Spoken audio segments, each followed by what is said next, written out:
Scepticisme scientifique, le balado de la science et de la raison. Je suis votre hôte, Jean-Michel Abrassard. Et aujourd'hui, on a un petit panel de discussion. On a rameuté l'équipe pour discuter d'un article d'un zététicien qui s'appelle Richard Monvoisin. Et l'article en question, c'est la zététique sur une fine couche de glace qui a été paru dans Le Monde, qui a été publié dans Le Monde diplomatique. Et alors, pour en discuter avec nous aujourd'hui, j'ai Jérémy, mon co-hôte. Salut. Et Serge, qui a suggéré de faire cette discussion, Serge Brett-Morel, le spécialiste de l'astrologie. Bonjour à tous. Et on a l'auteur de l'article, himself, Richard Monvoisin. Hello. Que des hommes et que des semi-vieux. Oui. Et je vais céder la parole à Jérémy qui a préparé un peu pour lancer la discussion. Ouais. Oui, alors, donc moi j'ai pris pas mal de passages de ce billet que j'ai trouvé très intéressant. Alors c'est vrai qu'il y a beaucoup d'idées en peu de phrases finalement, donc je pense que c'est aussi intéressant peut-être pour certains auditeurs ou auditrices qu'on reprenne certains passages pour qu'on les développe, pour qu'on les explique un petit peu avant d'en discuter. Je vais prendre un petit peu dans l'ordre. Notamment, moi j'ai bien aimé un des passages où tu es plutôt dans les remarques par rapport on va dire aux limites ou aux difficultés rencontrées par le mouvement sceptique. Et il y a un des paragraphes où tu parles notamment, je vais le citer, hein, donc il y a un paragraphe qui dit « Il a fallu la pression des féministes et des combattants de l'égalité en droit pour que la zététique rejoigne le courant de démantèlement lent, trop lent, des essentialismes de race et de sexe. Bref, au démantèlement de nombre de systèmes imaginés pour, comme l'écrivait Dolbach, concilier des contradictions à l'aide de mystères. » Donc, moi, j'ai bien aimé ce paragraphe. Alors, évidemment, ça fait référence à une sorte de conflit interne qui a quand même depuis pas mal de temps dans le mouvement sceptique, où tu le dis ailleurs dans ton texte, il y a eu historiquement très peu de place faite on peut dire aux sciences humaines et sociales, et plus spécifiquement à la sociologie, et puis très peu de place donnée aussi à des mouvements un peu progressistes. Donc, le féminisme, tu le cites. Alors, ça ne veut pas dire que personne n'en parlait jamais, mais ça a pris du temps à ce que ça ait une existence dans le discours des sceptiques. Et j'ai envie de te demander, est-ce que tu pourrais développer un peu ce passage-là? Qu'est-ce que tu as comme impression de l'évolution des sceptiques par rapport à ça, par rapport à ces luttes progressistes, par rapport aux remises en question féministes, ou on peut parler du racisme, parce que c'est la même chose, hein, donc tout ce qui est discrimination. C'est quoi ton impression par rapport à ce que tu constates par rapport à ça chez les sceptiques? Je vois une évolution qui est plutôt saine. Je trouve ça plutôt sain maintenant ce qui se passe, qu'on se réapproprie ces sujets-là. Je pense que l'explication, elle est quand même assez basique. C'est que pendant tout le XXe siècle, le scepticisme scientifique était fait essentiellement par des hommes blancs et plutôt assez aisés. Et c'est sûr que c'est pas confortable d'aller faire de la critique des propres privilèges sur lesquels on est assis.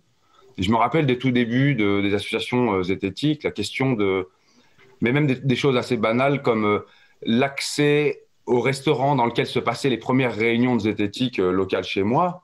Ça questionnait pas grand monde de savoir si la pauvre étudiante fauchée pouvait y accéder.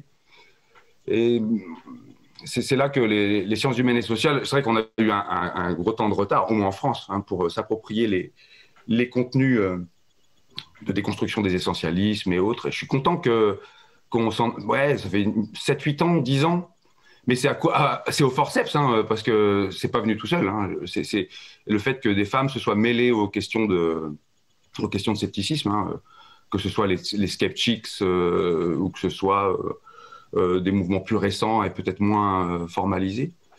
Je pense qu'il y a le fait aussi que le féminisme est pas mal touché par des formes mystiques et il y a des filles que ça énerve, donc ça agace. Elles voient qu'on retombe dans des formes d'essentialisme qu'on avait presque poussé dehors au bout des 3 vagues de féminisme.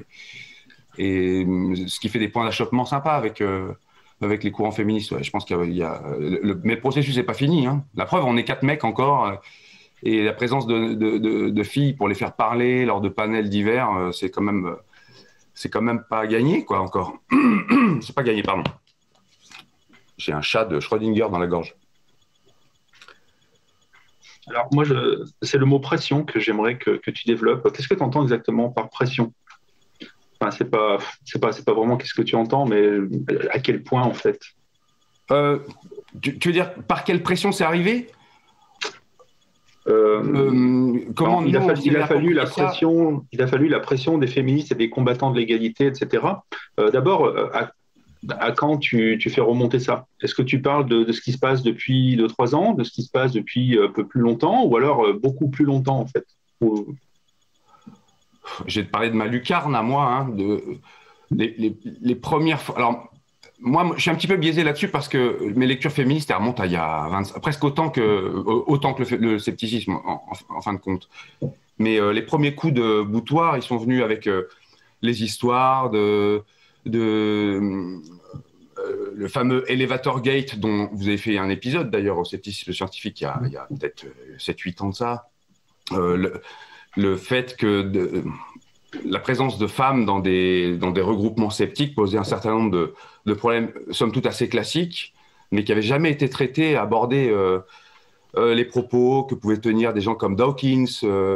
Et je me rappelle que les courriers qu'on recevait, que ce soit sur les réseaux sociaux, sur les forums Usenet, après sur Facebook et autres, c'était des femmes énervées qui disaient mais comment vous pouvez laisser faire des choses pareilles, quoi. Je pense qu'il y a 10 ans, ça choquait personne qu'on soit 4 hommes, et maintenant, ça interroge. Je dis pas qu'il faut le regretter, mais en tout cas là, ça nous pose question, et c'est devenu une question banale, mais parce que à chaque fois, des gens ont râlé, essentiellement des femmes, donc je trouve ça plutôt ça, moi. Mais c'est une pression constante, hein, de toucher à nos privilèges, c'est quand même pas facile. Hein. Oui. Est-ce qu'on est d'accord pour dire que entre guillemets, c'est pas quelque chose de naturel de remettre en question ces privilèges, tout simplement parce qu'on n'en a même pas conscience? Ouais, c'est clair. Ah oui, voilà. C'est clair. On n'en a pas conscience.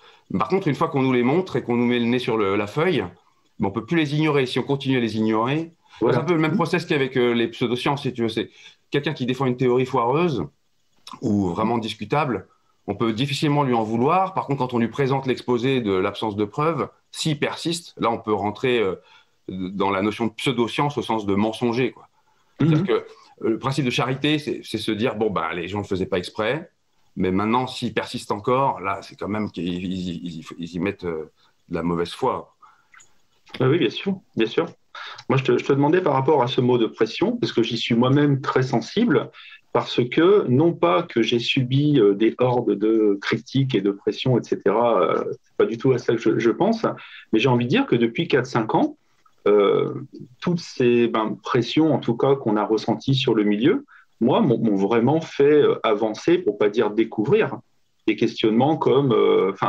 des questionnements dont je connaissais l'existence, mais j'avais jamais vraiment approfondi parce que je me rendais vraiment pas compte de tout ce qu'il y avait derrière, mais au niveau du racisme, du sexisme, de plein de choses comme ça, et donc du féminisme.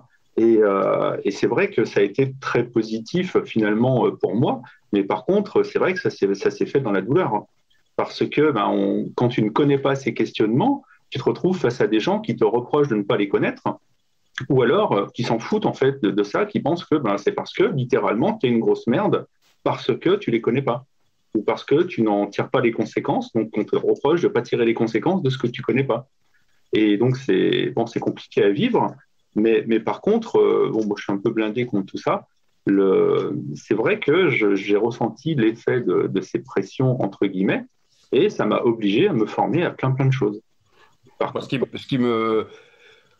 Ce qui me fait relativiser, c'est que je me dis que la pression qu'on reçoit, même si elle est un peu parfois raide et violente, elle est bien moins forte que tout ce qu'exercent les formes essentialistes sur les communautés bien sûr. Opprimées. Donc, mais le travail n'est pas fini, hein, parce que les questions d'éthique animale, les questions de validisme, les questions d'hétérocentrisme, il y en a plein. En fait, je pense que ça sera permanent, cette pression-là. Alors moi, je vais protester pour le plaisir, j'ai envie de dire. C'est-à-dire que bien sûr que ces personnes rencontrent des vivent des souffrances qu'on peut souvent ne même pas comprendre. Par contre, quand elles s'adressent à vous, elles ne connaissent pas l'état de votre vie personnelle. Elles ne savent pas, vous, ce que vous êtes en train de traverser. Et elles s'en foutent, en fait. Et moi, c'est quelque chose, ça, que j'accepte pas, parce que je l'accepte d'aucun être humain en général.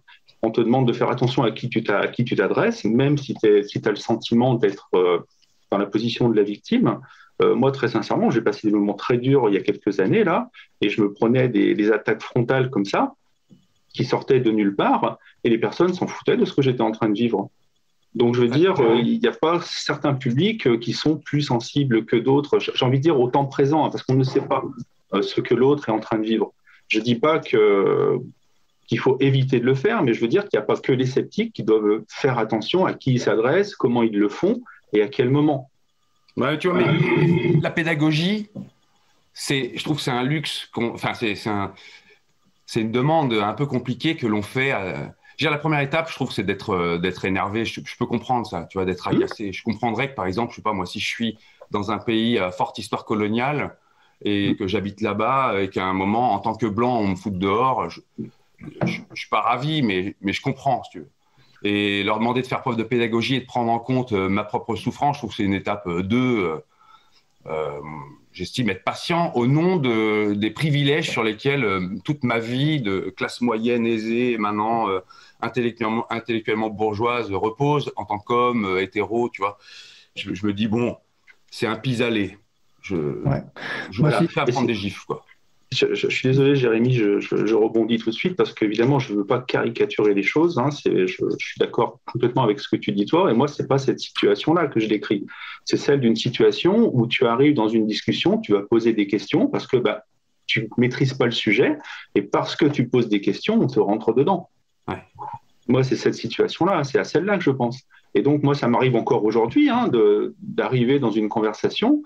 On va dire que je vais me considérer comme un allié des féministes et je me fais taper dessus parce que les gens ne le savent pas que je suis dans cette position-là. Et donc, a priori, je suis un mâle blanc, cis, etc., qui ne connaît rien et à qui il faut tout expliquer.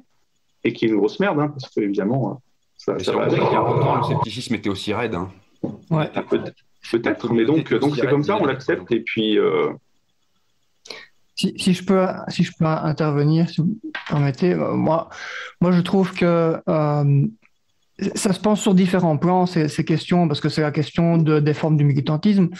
Il y a une question individuelle c'est sur ce point-là que vous êtes en train de parler, et c'est la question en tant que personne, comment est-ce que tu vis le militantisme d'une cause X ou Y, avec son lot d'agressivité et de violence. Mais après, il faut aussi penser que le militantisme, ça ne se pense pas au niveau individuel uniquement, ça se pense au niveau sociétal. Donc les gens qui font du militantisme féministe, par exemple, je parlais de ça parce que c'est ce que je connais le mieux, si tu as des femmes qui vivent plein de violence, de pression, et même dans des endroits sceptiques, des groupes sceptiques, etc., au point de ne plus vouloir même poster sur aucun des groupes parce qu'elles n'en peuvent plus des réactions des mecs. Ben voilà, c'est-à-dire que ta relation, elle est avec l'ensemble des personnes, l'ensemble des hommes. Et quand tu essaies de militer un peu là-dessus, tu te rends assez vite compte qu'en fait, la majorité de tes interlocuteurs sont des gens qui sont soit dans des positions sexistes, soit dans une sorte de, je sais pas comment on pourrait dire, de position un peu défensive, parce qu'ils se sont pas encore informés sur le sujet, ils se sont pas encore remis en question, et donc quand ils se sentent remis en question par des infos un peu féministes, eh ben, ils se braquent, ce qui est une position tout à fait naturelle qu'on a tous en fait sur plein de sujets quand on est remis en question. Et c'est ça un peu la fameuse déconstruction, hein, quand les militants ou militantes parlent de personnes qui ne sont pas encore déconstruites. Bah, c'est ça que ça veut dire un peu. C'est des gens qui ne se sont pas renseignés sur leurs propres privilèges, comme disait Richard tout à l'heure, et donc ne sont pas capables en fait d'entendre grand-chose de ton discours, qu'il soit pédagogique ou pas. Et donc, quand tu es dans cette position-là et que tu essayes de militer un peu, il t'arrive à un moment où monsieur X ou Y, qui se sent pas bien parce que on lui répond agressivement, ben, en fait, tu le considères un peu comme un dommage collatéral. Et tant pis, parce que tu n'es pas là pour faire de la pédagogie avec chaque personne sur Voilà. Terre. Tu es là pour diffuser une idée militante générale. Et en plus, et ça me paraît important aussi, c'est que tous les mouvements militants, féminisme ou n'importe quel autre, produisent toujours une variété de contenus. C'est-à-dire qu'il y a toujours plein d'interventions pédagogiques, des billets, des vidéos, des interviews, qui sont pas agressives, qui sont faites pour des gens qui n'ont pas encore le niveau, etc. Et puis à côté de ça, tu as un militantisme plus agressif, qui est celui qu'on trouve plus sur les réseaux sociaux, d'ailleurs, hein, assez logiquement, pour des raisons socio-psychologiques. Et là, ben, les gens ne prennent pas la peine de faire ça, parce que ça existe aussi déjà ailleurs. Et ça répond à des besoins différents. Le militantisme plus agressif, entre guillemets, il répond à d'autres publics, il répond à d'autres fonctions, notamment le fait de visibiliser les causes que tu défends. Bien sûr. Et donc, il y a toujours des dommages collatéraux. Il n'y a aucune méthode qui convient à tout le monde. Et je pense que c'est aussi le travail des personnes qui se sentent agressées, et légitimement, parce que si on se sent agressé, on a toujours le droit de se sentir agressé, parce que c'est un vécu qu'on ne contrôle pas. Oui, mais quand tu n'es pas agressé... s'informer par rapport à ça pour remettre en question le fait que nous, on se sent agressé, alors que finalement, l'agression qu'on a vécue, c'est minuscule par rapport à la discrimination que vivent toute leur vie des gens qui militent un peu agressivement pour une cause, quoi. Donc, moi, je voudrais te prendre au mot à ce niveau-là, hein. C'est-à-dire, si tu dis que c'est à la fois individuel et collectif, il faut donc mettre l'individuel aussi ici. Parce que là, j'ai l'impression que tu dis c'est individuel et collectif, mais on ne va tenir compte que du collectif. Et puis, tant pis pour l'individuel, parce que l'individu, à moins qu'on considère que l'individuel, c'est le militant, et que celui qui est en face, c'est pas un individu. Mais tout est militant, mais il y a un moment pour tout et un moment pour chaque méthode. C'est-à-dire qu'il y a des moments où tu fais du militantisme entre guillemets, dans ta gueule. Et il y a des moments où tu fais du militantisme en écrivant un billet pédagogique que tu vas publier sur un blog. Maintenant, quand tu es en train de gueuler dans la rue avec ta pancarte, bah, tu n'as pas la même posture, tu vois. Donc, tu ne peux pas faire tout en même temps. C'est un peu ça que... Je suis désolé, mais ça, pour moi, c'est de la rationalisation. Moi, c'est pareil. Dans ces cas-là, je vais aller taper sur les astrologues et après, je vais dire, écoutez, il y a un temps pour tout. Moi, je produis des vidéos bien pédagogiques ou des textes d'un côté. Et puis là, maintenant, ben, je me lâche parce que c'est le moment du militantisme de terrain. Oui, sauf que les astrologues ne t'ont jamais discriminé, ne t'ont pas violenté toute ta vie. Donc, en fait, tu n'as aucune légitimité d'aller taper un astrologue, contrairement à des féministes ou des personnes racisées qui ont vécu une vie entière de racisme et de discrimination contre des gens qui ne veulent rien écouter souvent de leurs arguments. Parce que c'est ça aussi le vécu des militants. C'est-à-dire qu'il faut imaginer que ces gens, il y a des gens qui passent une partie importante de leur vie à militer, à essayer d'expliquer pourquoi on leur fait du mal, on les abuse, on leur nuit depuis des décennies. Et la majorité des gens que ces personnes ont en face d'elles sont des gens qui en ont rien à cirer. C'est ça la réalité du militantisme, pas du scepticisme. Là, je parle de militantisme féministe, antiraciste, etc. Donc, ces gens sont victimes d'une violence énorme et ce que toi, tu te sens comme violence quand on te parle mal sur Facebook, ben, c'est rien du tout comparé à ça. Donc, il y a un rapport aussi de proportion à mettre, je pense, là-dedans, quoi. Je crois qu'on a bien compris Attends, ouais, Serge, je vais faire un peu le modérateur. Hein. Je crois qu'on a bien compris vos positions contrastées. Mais alors, moi, si je voulais... Excuse-moi, Jean-Michel, avant que tu modères, je voudrais juste dire que je ne voudrais pas caricaturer les choses et dire que là, ce que je défends pointilleusement, c'est une position. Hein, je ne m'oppose pas au militantisme en général et même comme il se fait. Je parle de certains points qui, moi, là me gênent, mais par contre, évidemment, je ne voudrais pas qu'on pense que je défends la posture selon laquelle, attention, il faudrait être gentil avec tout le monde, et puis parce que les violences, c'est une chose, mais l'entretien, c'en est une autre. Hein. Ce n'est pas non plus ce que je suis en train de défendre. Très bien. Je voulais quand même le dire. Oui, juste moi, mes réactions par rapport à ce qui a été dit jusqu'à présent. La première, je crois qu'avant l'Elevator Gate, pour une perspective plus historique, ce que j'entendais quand même, la posture classique, je dirais, du mouvement sceptique, c'était surtout au milieu anglo-saxon, parce qu'il y avait peu de production francophone à l'époque. On critiquait, un peu comme ça a été fait pour le réchauffement climatique, les sceptiques prenaient une posture critique où ils critiquaient toujours certains aspects, par exemple, de l'écologie, en disant, voilà, des écologistes qui racontent des bêtises. Et alors, on faisait la même chose pour les féministes. Quand j'entendais parler dans les milieux sceptiques du féminisme, c'était pour dire, voilà une féministe qui raconte des bêtises, et on corrige ce qu'elle dit, mais en fait, il n'y avait jamais de moments où ces sceptiques disaient mais en fait, oui, bah, si, il faut quand même défendre l'écologie ou il faut quand même défendre le féminisme, même si évidemment il y a une place aussi pour critiquer quand il y a des choses critiquables, mais c'est pas pour ça que. Et ça, je pense que c'est ce qui a quand même fort changé à partir de l'Elevator Gate, c'est dire. Même si c'est une posture qu'on rencontre encore maintenant, hein, des sceptiques qui ne font que critiquer les féministes, et puis si on les confronte là-dessus, ils disent oui, mais je suis quand même un allié du féministe. Oui, mais attends, tout ce que tu postes, c'est quand même tout le temps des critiques du féminisme. Tu postes jamais quelque chose pour dire des choses bien sur les féministes. Alors tu devrais aussi poster de temps en temps quelque chose que tu trouves bien. Ça, c'était une première réaction pour dire quand même qu'il y a je pense, une critique légitime qu'il y avait à faire sur ces sujets-là. Avant l'Elevator Gate, en tout cas. Et l'autre chose, c'était que, je pense qu'il y a aussi, il y a deux choses. Est-ce que le fait qu'on confronte les sceptiques en disant vous devez vous intéresser, enfin, en tant qu'individu, c'est important que vous soyez engagé sur ces sujets-là, c'est une chose, mais moi, la pression, elle m'embête pas tellement, pas du tout à ce niveau-là, puisque voilà, c'est des sujets que je trouve intéressants. Mais par contre, c'est vrai qu'il y a aussi une pression pour que, d'une certaine façon, les sceptiques s'engagent sur ce terrain-là, en parlent, fassent des émissions comme on est en train de le faire, etc. Et là, je pense que je veux dire, c'est quelque chose dont j'ai parlé ces dernières années, mais moi, je suis tout le temps en train de ramener les sujets en disant, mais non, mais les sujets cœur du scepticisme, c'est le paranormal, c'est la critique des pseudosciences. Or, en fait, finalement, on dérive de plus en plus sur d'autres sujets. À l'heure actuelle, finalement, si on va dans des discussions sceptiques, on y parle à l'heure actuelle pratiquement plus de politique que de sujets sur le paranormal. Donc, ça, c'est quelque chose qui moi m'embête, parce que je pense qu'il y a quand même quelque chose au cœur du scepticisme qui est quand même la critique des pseudosciences ou la critique du paranormal, et pas les débats sur le paranormal. Et donc cette insistance dans les réseaux sociaux en disant vous devez, enfin on est sommé de se positionner, quoi. On est sommé d'engager le débat, au point qu'en fait finalement c'est le sujet dont on parle le plus à l'heure actuelle. C'est ce qu'on avait vu pendant la nuit de la zététique, quoi. Le paranormal, c'est ce dont on parle à 5h du matin, c'est le dernier sujet, quoi. C'est le sujet qui n'intéresse plus personne. Ça, c'est quelque chose qui me questionne quand même. Je veux dire, c'est bien qu'on dise, ce tel zététicien tient des positions problématiques, il faut le remettre en question.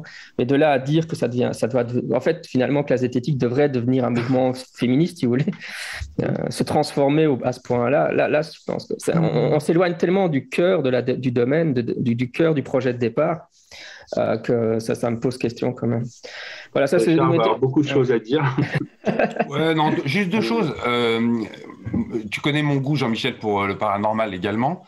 Mais il suffit de prendre une notion extensive des pseudosciences. Il suffit d'intégrer l'essentialisme machiste comme une pseudoscience, et en fait, on s'éloigne pas tant que ça du sujet. Moi, je trouve pas ça problématique, et je trouve pas ça problématique d'être sommé de se prononcer là-dessus, sachant qu'on on tient des propos publics.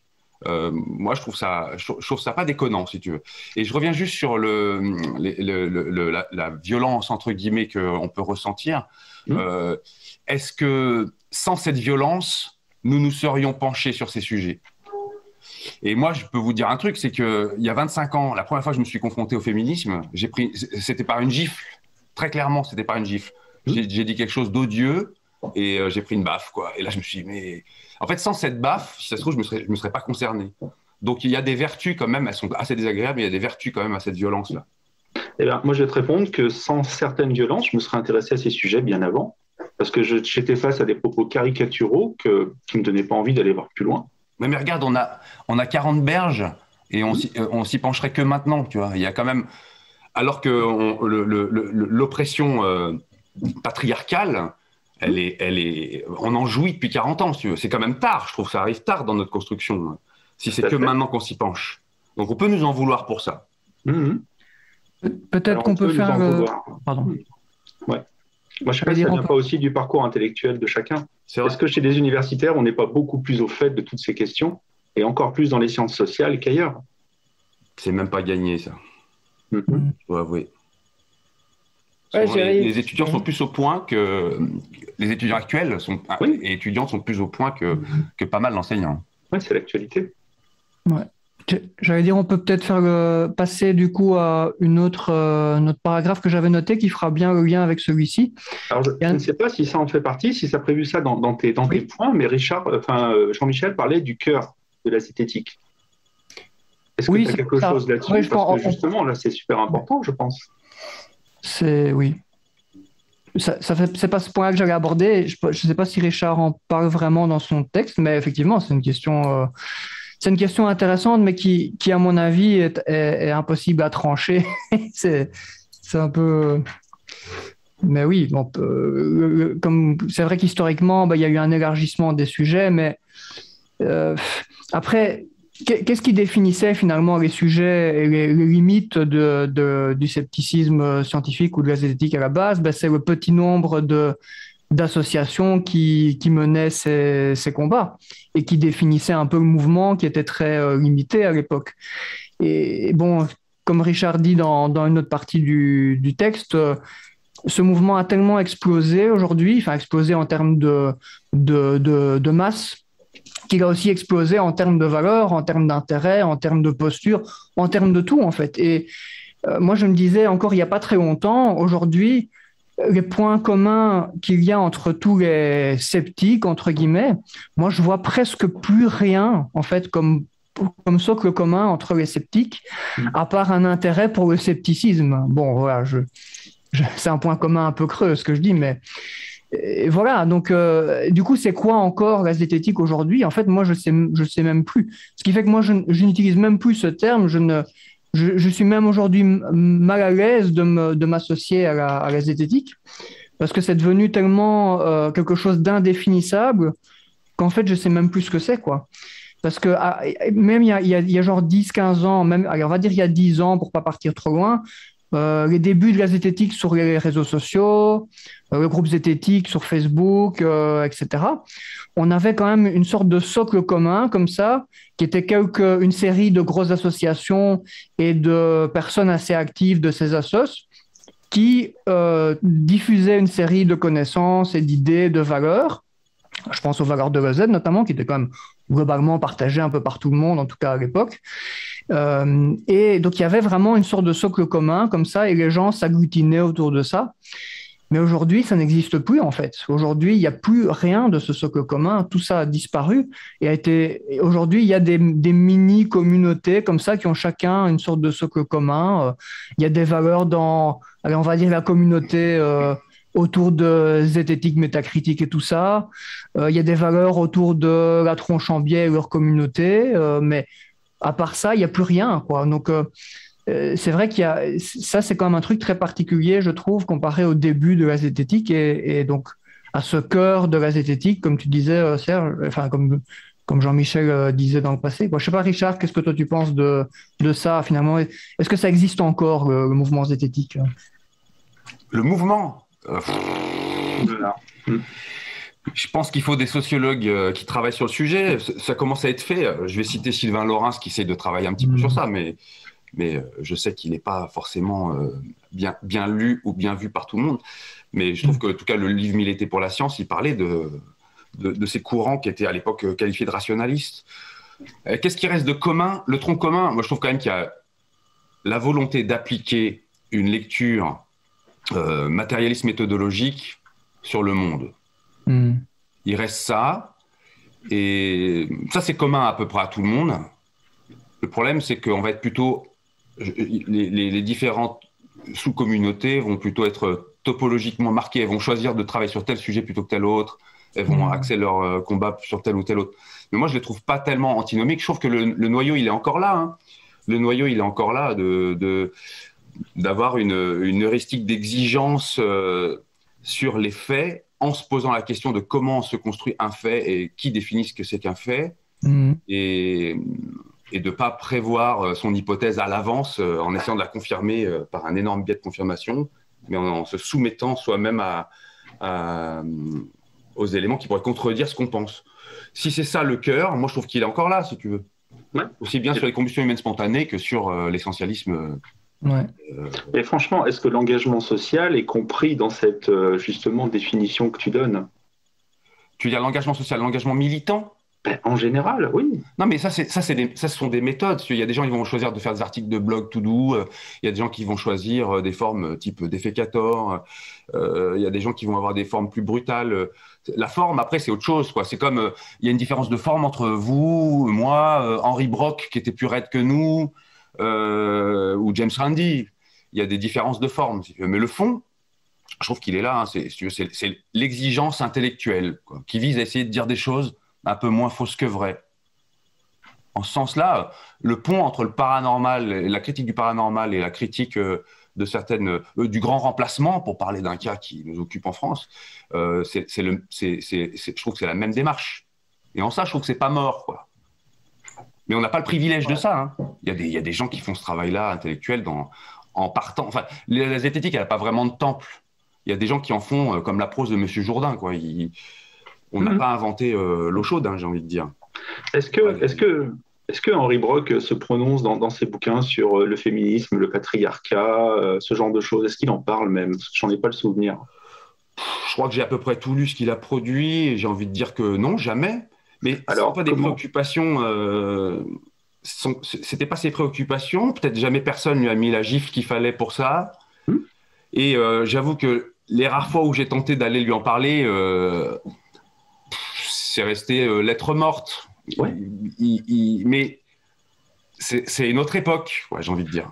Mais justement, et moi, c'est pour ça que ça, pour moi, c'est un point sensible que je voulais aborder aujourd'hui, parce que qu'est-ce qui fait penser que justement tous ces mouvements féministes, antiracistes, etc., qui sont incontournables, hein, moi je les remets absolument pas en cause, bien évidemment, pourquoi est-ce qu'on les mettrait au cœur de la zététique? Je veux dire, alors que historiquement, manifestement, c'est pas le cas. Non, mais c'est pas les mettre au cœur. Justement, oui, mais nous, on nous reproche de ne pas aller de ce côté-là parce que, forcément, c'est presque consubstantiel de la zététique. Ouais. Si je peux peut-être juste réagir là-dessus. Moi, je dirais qu'il faut séparer deux choses.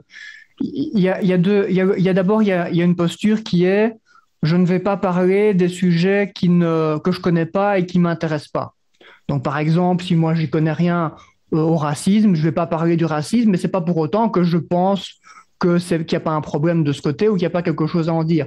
Mais je peux faire le choix de ne rien en dire parce que j'y connais rien ou parce que c'est pas dans mes préoccupations actuelles. Ça, c'est une posture, je pense, qui pose moins problème. On peut dire, je pense qu'on peut défendre comme Richard que ça serait bien qu'on aborde un maximum de sujets, mais moi, je comprends aussi qu'on n'aborde pas tout, parce qu'on ne peut pas tout connaître, on peut pas... Voilà, moi-même, nous, on a très peu produit des contenus sur le racisme. J'aimerais bien le faire, mais je n'ai pas encore eu le temps et j'y connais encore trop peu que pour en dire quelque chose. Par contre, je crois qu'il y a une deuxième posture à côté de ça, et je pense, Serge, que c'est plutôt cette deuxième posture qui a fait réagir beaucoup de personnes et qui les a fait être plus militantes au niveau interne. C'est qu'il y a beaucoup de gens qui non seulement ne connaissent rien ou pas grand-chose à un sujet, mais prétendent quand même en dire quelque chose. Et tu vois, et donc par exemple, ils se retrouvent, alors qu'ils connaissent rien sur le féminisme et n'en ont jamais rien dit, ils se retrouvent à balancer des posts complètement sexistes sur tout d'un coup un réseau, un billet sur un blog, un commentaire dans une vidéo. Et c'est ça qui fait réagir. Donc là, le problème n'est pas au niveau du féminisme ou du racisme ou de la cause. Le problème, il est plutôt au niveau du fait de donner l'impression de penser parce qu'on est un sceptique, parce que nous, on sait avoir un discours rationnel sur les choses, on peut, sans connaître le sujet, balancer des discours sur plein de thématiques comme ça, d'autres militantismes qu'on ne connaît pas. Et dire n'importe quoi. Et je pense que la majorité des gros conflits, des gros débats qu'il y a eu, c'est à cause de ça. C'est pas parce que des gens se lèvent un matin en écrivant un billet en disant « Henry Brock, c'est dégueulasse, il a jamais parlé de féminisme. » Moi, ça me passe pas par la tête. Effectivement, il a jamais parlé de féminisme. Mais bon, c'est pas si grave. Par contre, le youtubeur... Ça fait partie des reproches qu'on nous fait aussi de ne pas parler d'eux quand même. Oui, je suis d'accord, mais je veux dire, je pense que la majorité du sentiment négatif et des réactions qu'il y a contre les sceptiques en interne, c'est pas parce qu'on ne parle pas assez d'eux, c'est parce qu'on parle mal de sujets auxquels on ne connaît rien et on ne s'est pas renseigné. Donc, qui sont les zététiciens qui font ça? Pardon? Qui sont les zététiciens qui font ça? Ah ben, il y en a dans les gros créateurs de contenu, il y en a qui sont critiqués par des dizaines de personnes presque tous les mois ou tous les 2 mois pour ce genre de choses. Après, je pense pas que c'est un méga intérêt de commencer à balancer des noms. Moi, je l'ai déjà fait publiquement plein de fois, donc les gens savent de qui je parle. D'accord, je vais le dire autrement. Combien de zététiciens font ça? Dans les gros créateurs de contenu rationalistes qu'on connaît bien, pour moi, je dirais, il y en a quand même. Allez, j'ai pas fait une étude statistique, mais c'est fréquent. Dans les tout gros, moi, je te dirais, il y en a un tiers qui ont, par exemple, tenu des postures intolérables, quoi. Et donc, c'est ça qui génère les polémiques. C'est pas qu'ils ne parlent pas d'un sujet. Si tu parles jamais d'un sujet que tu connais pas, ben, tu dis pas de conneries dessus. Donc, en fait, ben, c'est déjà beaucoup moins grave. Le problème, c'est ça.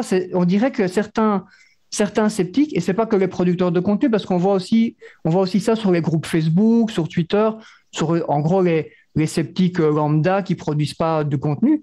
Il y a l'air d'avoir chez pas mal de personnes une sorte d'idée comme ça qui est que parce que, enfin, je sais pas si c'est parce que je suis sceptique ou juste parce que c'est pareil pour tous les humains, mais en tout cas, on se permet de donner des avis, des jugements sur des thématiques qu'on n'a pas travaillées, en fait.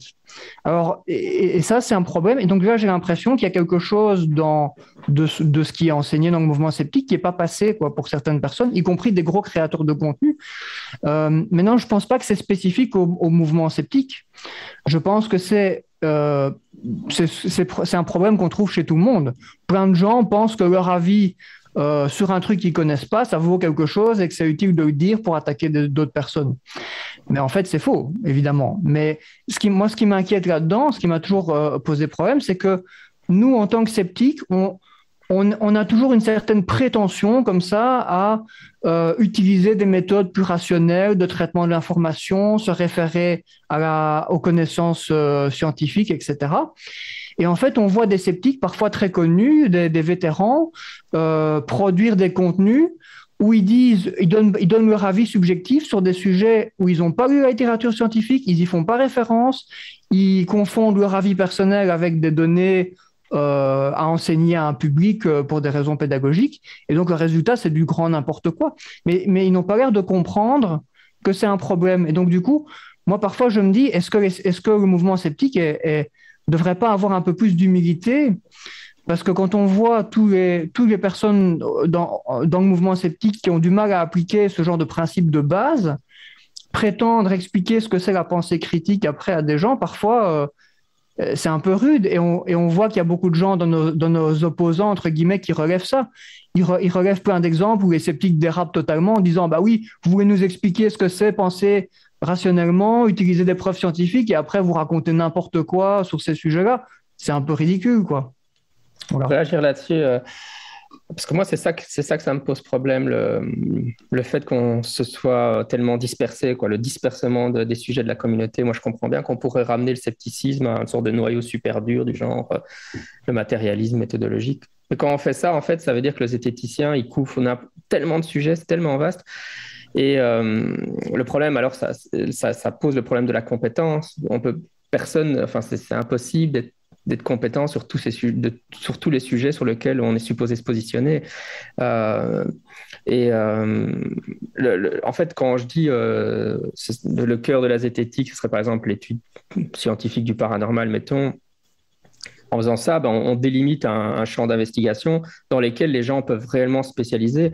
Or, voilà, pour moi, c'est le champ dans lequel je me suis spécialisé. Et puis, je vois beaucoup de sceptiques qui disent des bêtises sur ces sujets-là parce que, justement, en réalité, ils ne s'y intéressent pas plus qu'aux autres sujets. Donc, moi, je veux bien qu'on étire le scepticisme à sa limite, que ça englobe vraiment tous les sujets, mais ça génère encore plus le problème de la compétence, évidemment, puisque comment peut-on parler de tous ces sujets quand on est un créateur de contenu sceptique? C'est beaucoup trop vaste, finalement. Et est-ce que c'est pas limite des questions de spécialisation dont les piquants s'écartent, quoi? Et c'est pas comment grave, je trouve. Pardon, j'ai pas entendu ce que tu as dit, Richard. Non, je disais, d'étendre la sphère du scepticisme, je trouve pas ça très très problématique au final. Il suffira juste d'assumer pourquoi on choisit tel sujet plutôt que tel autre. Alors moi, je suis incapable d'assumer pourquoi l'ufologie ne me passionne pas. Je vais froisser Jean-Michel, mais c'est un domaine qui m'attire peu et on pourrait me le reprocher. Et j'expliquerai et j'assumerai que c'est un des points noirs je m'ennuie un peu avec l'ufologie, quoi. Et il y a d'autres sujets de ce genre. Il y a des choses que je laisse de côté et il y a des choses que je laisse pas de côté. Le tout, c'est de justifier ça. Je pense qu'il suffit juste de le dire. Moi, je ne vois pas un problème. Moi, une des questions que je voulais poser aussi, c'est que est-ce que toutes ces questions-là, ce ne sont pas des questions de spécialisation, justement? C'est-à-dire que le racisme, si tu veux vraiment maîtriser le sujet, à mon avis, il faut être au moins aussi spécialiste que si tu veux traiter de l'ufologie sérieusement. Et donc, ça rejoint ce que disait Jean-Michel. Et moi, c'est vraiment ce qui me pose problème parce que, je sais pas, c'est un facteur dont on ne tient pas compte. Mais le racisme, le féminisme, ce genre de choses, ça demande un travail monumental pour se mettre à jour. Donc, moi, je comprends qu'il y a des sceptiques qui ne travaillent pas là-dessus, qui se documentent un minimum, j'espère au moins, mais qui ne peuvent pas être compétents de toute façon. Alors, ça revient à dire, dans ces cas-là, il ne faut pas prendre certaines postures. Donc là, tu peux déléguer l'idée d'avoir un système réticulé, tu vois, un réseau, de savoir vers qui se tourner. Ou, tu vois, moi, par exemple, en sécurité informatique, je suis mauvais, mais par contre, je sais vers qui me tourner pour avoir des conclusions assez correctes, sans que j'ai besoin de devenir moi-même spécialiste. Et je m'approprie parce que je fais confiance. Ma critique de l'astrologie, je sais très bien vers qui me tourner, si tu veux. Et je ne vais pas devenir moi-même un spécialiste de l'astrologie. Je sais vers qui renvoyer. Et le jour où je veux aborder la question du racisme, je sais aussi j'ai pas besoin de devenir un spécialiste pour m'approprier. Si j'ai pas du tout Steiner, mais je sais que Staudenmayer, il l'a fait. Et j'ai lu son livre. Et au final, c'est pas grave, quoi. C'est comme en science, quoi. Quand on veut parler de, je sais pas, de biochimie et qu'on n'en a pas fait, on se tourne vers un biochimiste ou une biochimiste et puis on. Ça, c'est plus facile à dire qu'à faire, hein. Je pense qu'il y a pas mal de gens qui peuvent projeter, par exemple, si tu as un sceptique dans la communauté qui projette une image de spécialiste d'un domaine, mais qu'en réalité, il n'a pas bien fait son travail ou qu'il est biaisé dans son travail, toi, tu vas pouvoir faire confiance à ce qu'il dit et en fait, répercuter des… En fait, par exemple, si Serge, en réalité, fait pas bien son travail et qu'il me raconte des cacahuètes sur l'astrologie, moi, je vais tout le temps envoyer vers Serge et j'en saurai rien. Ouais. Donc, non, mais c'est clair. Et c'est un problème récurrent. Mais c'est en science, c'est tout le temps comme ça. Les gens référaient à Galien pendant 1500 ans en termes de médecine, et puis et à bout d'un moment, le processus autocorrectif va faire un peu le ménage. Donc, si Serge, on se rendait compte qu'il n'était pas compétent, et on le dirait. On dirait, ça fait… Mais même, tu vois, moi je donne un exemple. Le cas Zimbardo, le psychologue Philippe Zimbardo, avec son effet Lucifer, l'expérience de Stanford de 1971 ou 69, je ne me rappelle plus. Je l'ai cité plusieurs fois comme cas d'école, expérience Princeps en psychologie. Et maintenant que le travail de déconstruction il a été fait, je l'admets et je m'excuse. Je dis pardon aux auditeurs, aux auditrices à qui j'ai pu parler de ça en cours, comme la plupart des profs de psycho d'ailleurs, parce que maintenant on sait, même seulement maintenant, que le type est un semi-escroc. Ouais. C'est pas grave, on fait amende honorable, on dit je ne savais pas. Voilà. Je pense que ce que voulait dire Jean-Michel, c'est que des spécialistes de la critique de l'astrologie, je ne suis même pas sûr qu'il y en ait autant que les doigts d'une main, quoi. Non. Donc si je dis des conneries, effectivement, c'est difficile de… On l'apprendra dans 300 ans. Et… On va peut-être avant, quand même. Mais… Tu feras des émules, Serge. Ouais, Jérémy, je propose que tu passes à un point suivant. Oui, alors, donc ça rejoint un peu certaines choses qu'on a dit, mais donc il y a un autre passage où tu proposes en fait qu'on développe plus l'aspect autodéfense intellectuelle et son enseignement. Tu parles aussi d'enseignement au niveau scolaire, pas qu'au niveau universitaire, mais je pense que tu sous-entends un enseignement déjà beaucoup plus précoce que ça. Et voilà, je pense que ça, c'est intéressant aussi parce que là, c'est quelque chose qui est indépendant finalement des sujets. Donc, ça rejoint un peu ce qu'on disait ici. Si on enseigne assez bien une sorte d'autodéfense générale, a priori, ça permet un peu plus facilement de former des personnes qui auront plus peut-être le réflexe d'appliquer ces principes de base à n'importe quel sujet, qu'ils les connaissent, qu'ils les connaissent pas, que ce soit politique un petit peu ou pas politique du tout. Voilà. Maintenant, est-ce que ça doit vraiment être enseigné du coup, à ton avis, chez les jeunes et chez les enfants? Est-ce que c'est pas trop tard de commencer déjà chez des adultes?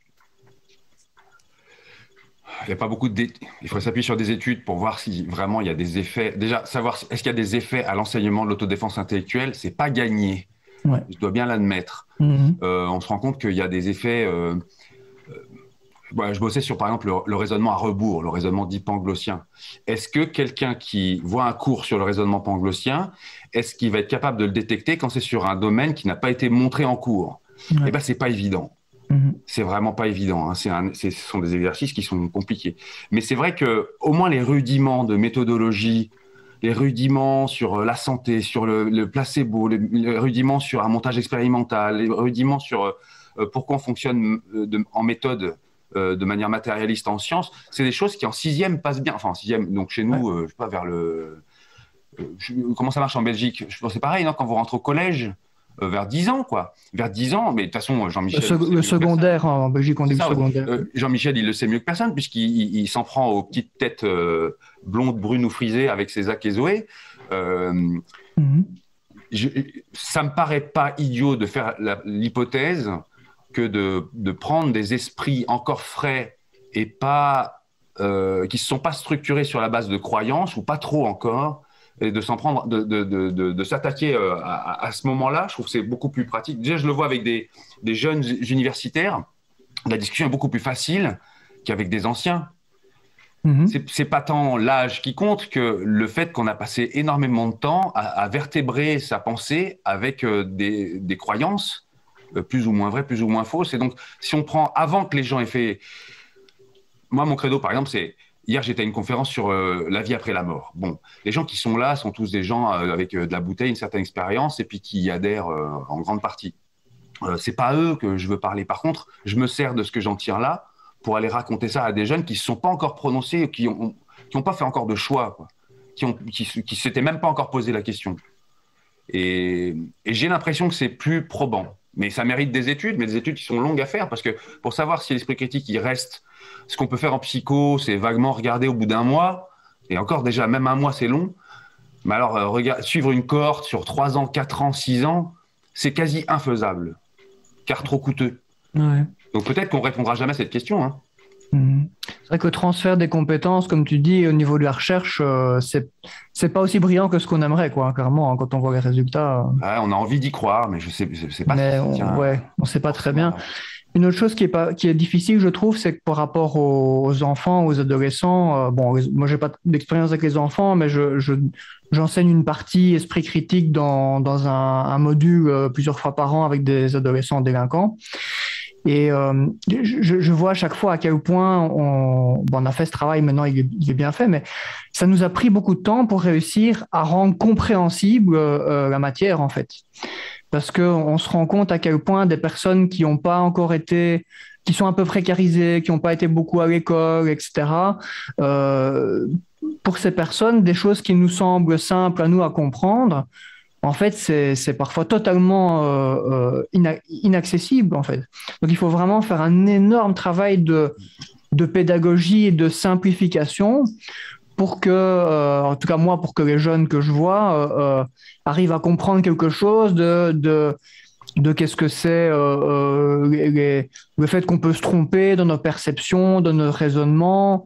Tout ça, c'est des choses... En gros, l'accès à l'abstraction est tellement limité chez des personnes un peu jeunes ou un peu précarisées parfois, que c'est difficile de montrer un peu de l'autodéfense actuelle ou de l'autodéfense intellectuelle ou de l'esprit critique au sens large, quoi. Et donc parfois, moi, je me dis que presque tout ce qu'on produit chez les sceptiques, on ne fait pas assez d'efforts pour toucher des parties importantes de la population qui ne sont pas des blancs intello qui ont été un peu favorisés, qui ont eu une bonne éducation, etc. Et qu'il y a beaucoup de gens qui passent totalement à côté, en fait, de nos contenus pour une question de forme. Et je me rappelle qu'on avait un membre de ces Pixinopub, Dorian Nerdal, qui m'avait dit une fois, nous, notre public, ça devrait être aussi les jeunes maghrébins de Bruxelles, quoi. Moi, j'ai jamais vu, enfin, à part dans mes groupes de délinquants, évidemment, mais en dehors de ça, j'ai jamais vu aucun jeune maghrébin, ni pas beaucoup de maghrébins tout court, dans aucun événement sceptique qu'on n'a jamais fait, quoi. Donc, c'est vrai que je pense qu'on a, à ce niveau-là, il y a du potentiel de développement assez important, je trouve. Je sais pas ce que tu penses de ça. Je suis d'accord avec toi. Et normalement, c'est l'école qui est censée pallier à ça. L'école publique, elle est censée pallier à ça. C'est pour ça que d'une certaine mesure, j'y crois d'imposer ça un peu comme on a pu imposer, même si ça reste peanuts, l'éducation sexuelle dans le secondaire, quoi. Mais j'y crois moyen parce que les discussions sur l'intérêt de tel ou tel objet conceptuel dans l'éducation nationale, ça ne fait pas l'objet de discussions, je ne sais pas comment dire, mais disons qu'il y a un... Moi, je fais un choix, par exemple, pédagogique. Je fais cours, je m'adresse spécifiquement aux premières années d'université parce que je sais que la moitié d'entre eux vont disparaître à la fin de l'année. En fait, c'est à eux que je m'adresse. Et ceux qui me demandent des contenus plus compliqués, je sais que de toute façon, ils les recroiseront plus tard. Et je me dis qu'en fait, si on devait faire des cours, il faut les faire en 6e parce qu'il y a des gens qui vont disparaître même du cursus dès la 6e. Il faudrait faire des choses qui soient suffisamment simples et efficaces pour que ça puisse... il faut des objets conceptuels simples. Il faut du temps, il faut une volonté politique. Mais tu vois, les freins qu'on rencontre quand on veut incruster des contenus critiques à l'école, ils sont... Je me rappelle d'inspecteurs pédagogiques régionaux qui m'avaient répondu « Mais vous vous rendez compte, si on instille le doute et qu'on cultive le doute chez les élèves, qu'est-ce qui va nous permettre de garder nos classes, de maintenir nos classes dans l'ordre ?» Tu vois, sous-entendu, l'ordination professeur-élève repose sur une forme d'autorité qui pourrait être sapée si on fait trop de psychologie sociale, si tu veux. Et en fait, le problème, il est encore en amont, c'est comment ça se fait qu'un élève ou qu'une élève soit pas ravie déjà d'être là, si tu veux. Comment ça se fait que les gens viennent avec un fusil dans le dos à l'école c'est sans fin comme réflexion, quoi. Je t'avoue que je suis un peu en panne là. Je ne saurais même pas par quel biais commencer. On commencerait par 2 heures d'esprit critique systématique. Bon, si on devait commencer par un truc, très franchement, le truc le plus simple avec les élèves, c'est les illusions sensorielles. C'est ce qu'on fait aussi chez nous avec les ados. Bah ouais, parce que ça marche direct. Ouais. Là, tu dis, bon, en fait, notre cerveau, il nous trompe, point. Là, vous pouvez le voir en direct, vous pouvez vous en rendre compte. Bon, après ça, sur quoi d'autre on peut se tromper? Et là, on peut élargir la tâche, quoi. Moi, ce que tu évoques, ça faisait partie des questions aussi dont j'avais parlé avec Denis Carotti. Et je lui disais, mais l'esprit critique à l'école, quelles conséquences négatives peut-il y avoir aussi? Juste pour en parler, en fait, j'en sais rien. Et par exemple, voilà, tu inities des élèves à l'esprit critique, ils rentrent chez eux, ils sont dans des familles religieuses, par exemple, ou plein d'autres problèmes. Qu'est-ce qui se passe entre les enfants et les parents? Est-ce que ça ne va pas amener quelques désordres, être un peu violent ou je ne sais pas? Et donc, parmi les questions que je lui posais, qu'est-ce qui se passe vis-à-vis de tous les profs qui ne sont pas formés à l'esprit critique? Donc, c'est un peu ce dont tu parlais, Richard, je pense. Est-ce que c'est des choses qu'on peut envisager à l'avance ou pas? Alors, c'est vrai que Denis me disait qu'il parle beaucoup de l'éthique, de l'esprit critique. Dès le départ, la posture éthique, c'est on ne fait pas ça n'importe comment et quand est-ce qu'on peut aborder les questions critiques ou pas, comment on le fait Et c'est en ça que le paranormal, c'est un super sujet, c'est un super domaine. Parce que souvent, ce sont des sujets sur lesquels les gens n'ont pas des polarisations très fortes. Et puis, revenir avec une discussion sur le monstre du Loch Ness à la maison, c'est quand même un peu plus facile que sur l'historicité de telle ou telle sourate ou tel verset de la Bible. Tu vois, j'y crois à cette espèce de... Moi, j'appelle ça la technique de la spatule huilée. C'est-à-dire que commencer par des sujets qui sont très doux. Après, le reste du chemin, faisons confiance au cerveau de l'individu pour qu'il continue le chemin. Le rêve, c'est que s'il est capable de décortiquer ça, peut-être qu'il sera capable ensuite, face à un journal télévisé présentant un ministre qui raconte du bullshit, il sera peut-être capable d'exercer une heuristique un peu du même genre. C'est le vœu, hein. C'est le vœu de Chomsky, c'est comme ça qu'on l'appelle dans notre jargon. Mais oui, les dégâts... par exemple, moi j'ai un exemple comme ça, je faisais cours en prison et je m'étais moi-même interdit d'aborder les sujets religieux parce que je trouvais quand même ça relativement indécent d'aller commencer à critiquer une entité surnaturelle à laquelle on se réfère entre quatre murs, dépriver ou prendre le risque de dépriver des individus qui sont isolés entre quatre murs, ce qui paraît d'ailleurs déjà être un non-sens pour l'immense majorité des gens incarcérés, je trouvais ça pas très gentil, tu vois, je trouvais pas ça très élégant. Donc ça serait pas très élégant de prendre des sujets religieux pour introduire la pensée critique chez les élèves de 6e. Par contre, qu'il y ait des dégâts, que ça entraîne des remous dans les familles, mais même l'éducation sexuelle entraîne des remous dans les familles, et je trouve ça plutôt pas si mal, si tu veux. Il y a une forme à donner, et Denis Carotti il a archi raison avec ça. Il y a une forme et un cadre éthique à donner, et il y a une gentillesse et une charité dans laquelle enrober tout ça. Le Don't be a dick de Phil Plait, là, ne soyez pas des connards, c'est un des trucs avec lesquels je commence tous mes cours, moi. Oui, et puis moi je vois bien avec mon fils, quand on aborde des sujets, je sais pas si on discute de ce que j'appelle la poudre de perlimpinpin, mais évidemment c'est l'homéopathie, et je lui dis, bah, si par exemple il va à son cours de judo et quand il se fait mal, la prof de judo lui donne de l'homéopathie contre la douleur.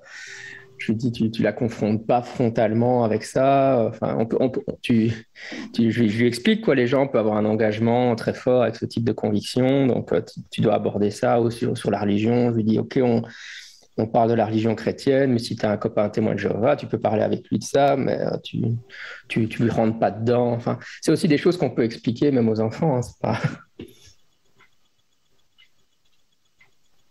Oui, je propose que Serge, s'il y a des points, quoi, comme l'heure passe, s'il y a des points que tu voudrais qu'on aborde, qu'on n'ait pas abordé, ce serait le bon moment. Je sais pas si on peut aborder un peu la question entre guillemets de la technoscience. C'est vrai, la position sur les OGM et le nucléaire, par exemple. Moi, je comprends hein, qu'on reproche aux zététiciens de ne pas opposer des approches critiques globales sur les sujets.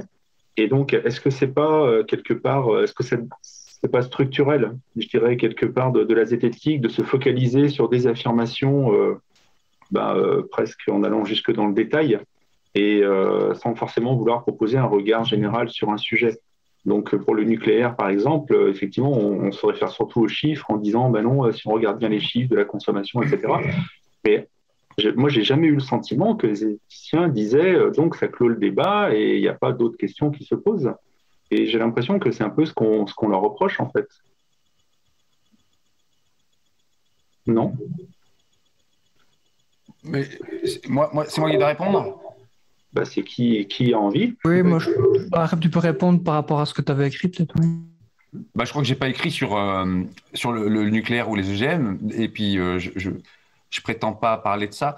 Non, moi, quand je parle de technosciences ou technopolitique, c'est vraiment tous les aspects qui font que dans le public que je vois, qui est plutôt branché ésotérisme, mysticisme, thérapie alternative, etc., très souvent, ils se tournent vers ces méthodes-là parce qu'ils sont écœurés des aspects vraiment technologiques ou les affaires sanitaires, le scandale du Mediator, le scandale du Vioxx, les prothèses PIP, je sais pas, les lasagnes au cheval, les histoires comme ça. Ils se disent, si c'est ça la science, en fait, j'en veux pas, moi.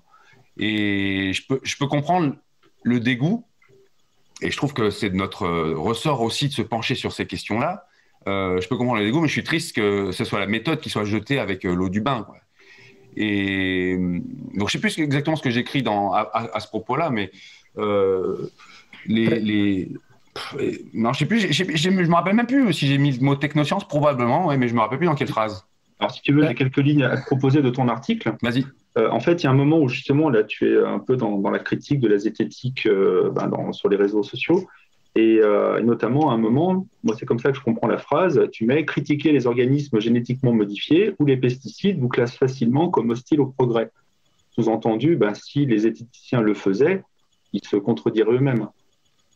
Non, moi, ce que je veux dire par là, c'est que très souvent, quand on exerce une critique de ce genre-là, la forme assez caricaturale. Je me rappelle de textes de Lafisse, par exemple, qui me faisait dresser, parce qu'on je vois pour un domaine que je connais assez bien, qui est l'agriculture paysanne, quand des gens venaient faire la critique de, par exemple, la brevetabilité du vivant ou des choses comme ça, ils étaient tout de suite mis dans une espèce de boîte, mysticisme, mangeur de fleurs. Et ça m'agace. Parce que déjà, ça m'agace pour le résumé, enfin l'espèce de stéréotype qu'on fait dessus. Mais ça m'agace aussi parce que l'agriculture paysanne, avec ses défauts, avec sa biodynamie probable, ce genre de choses, c'est quand même un enjeu de société où le rapport de force est vraiment en défaveur de l'agriculture paysanne.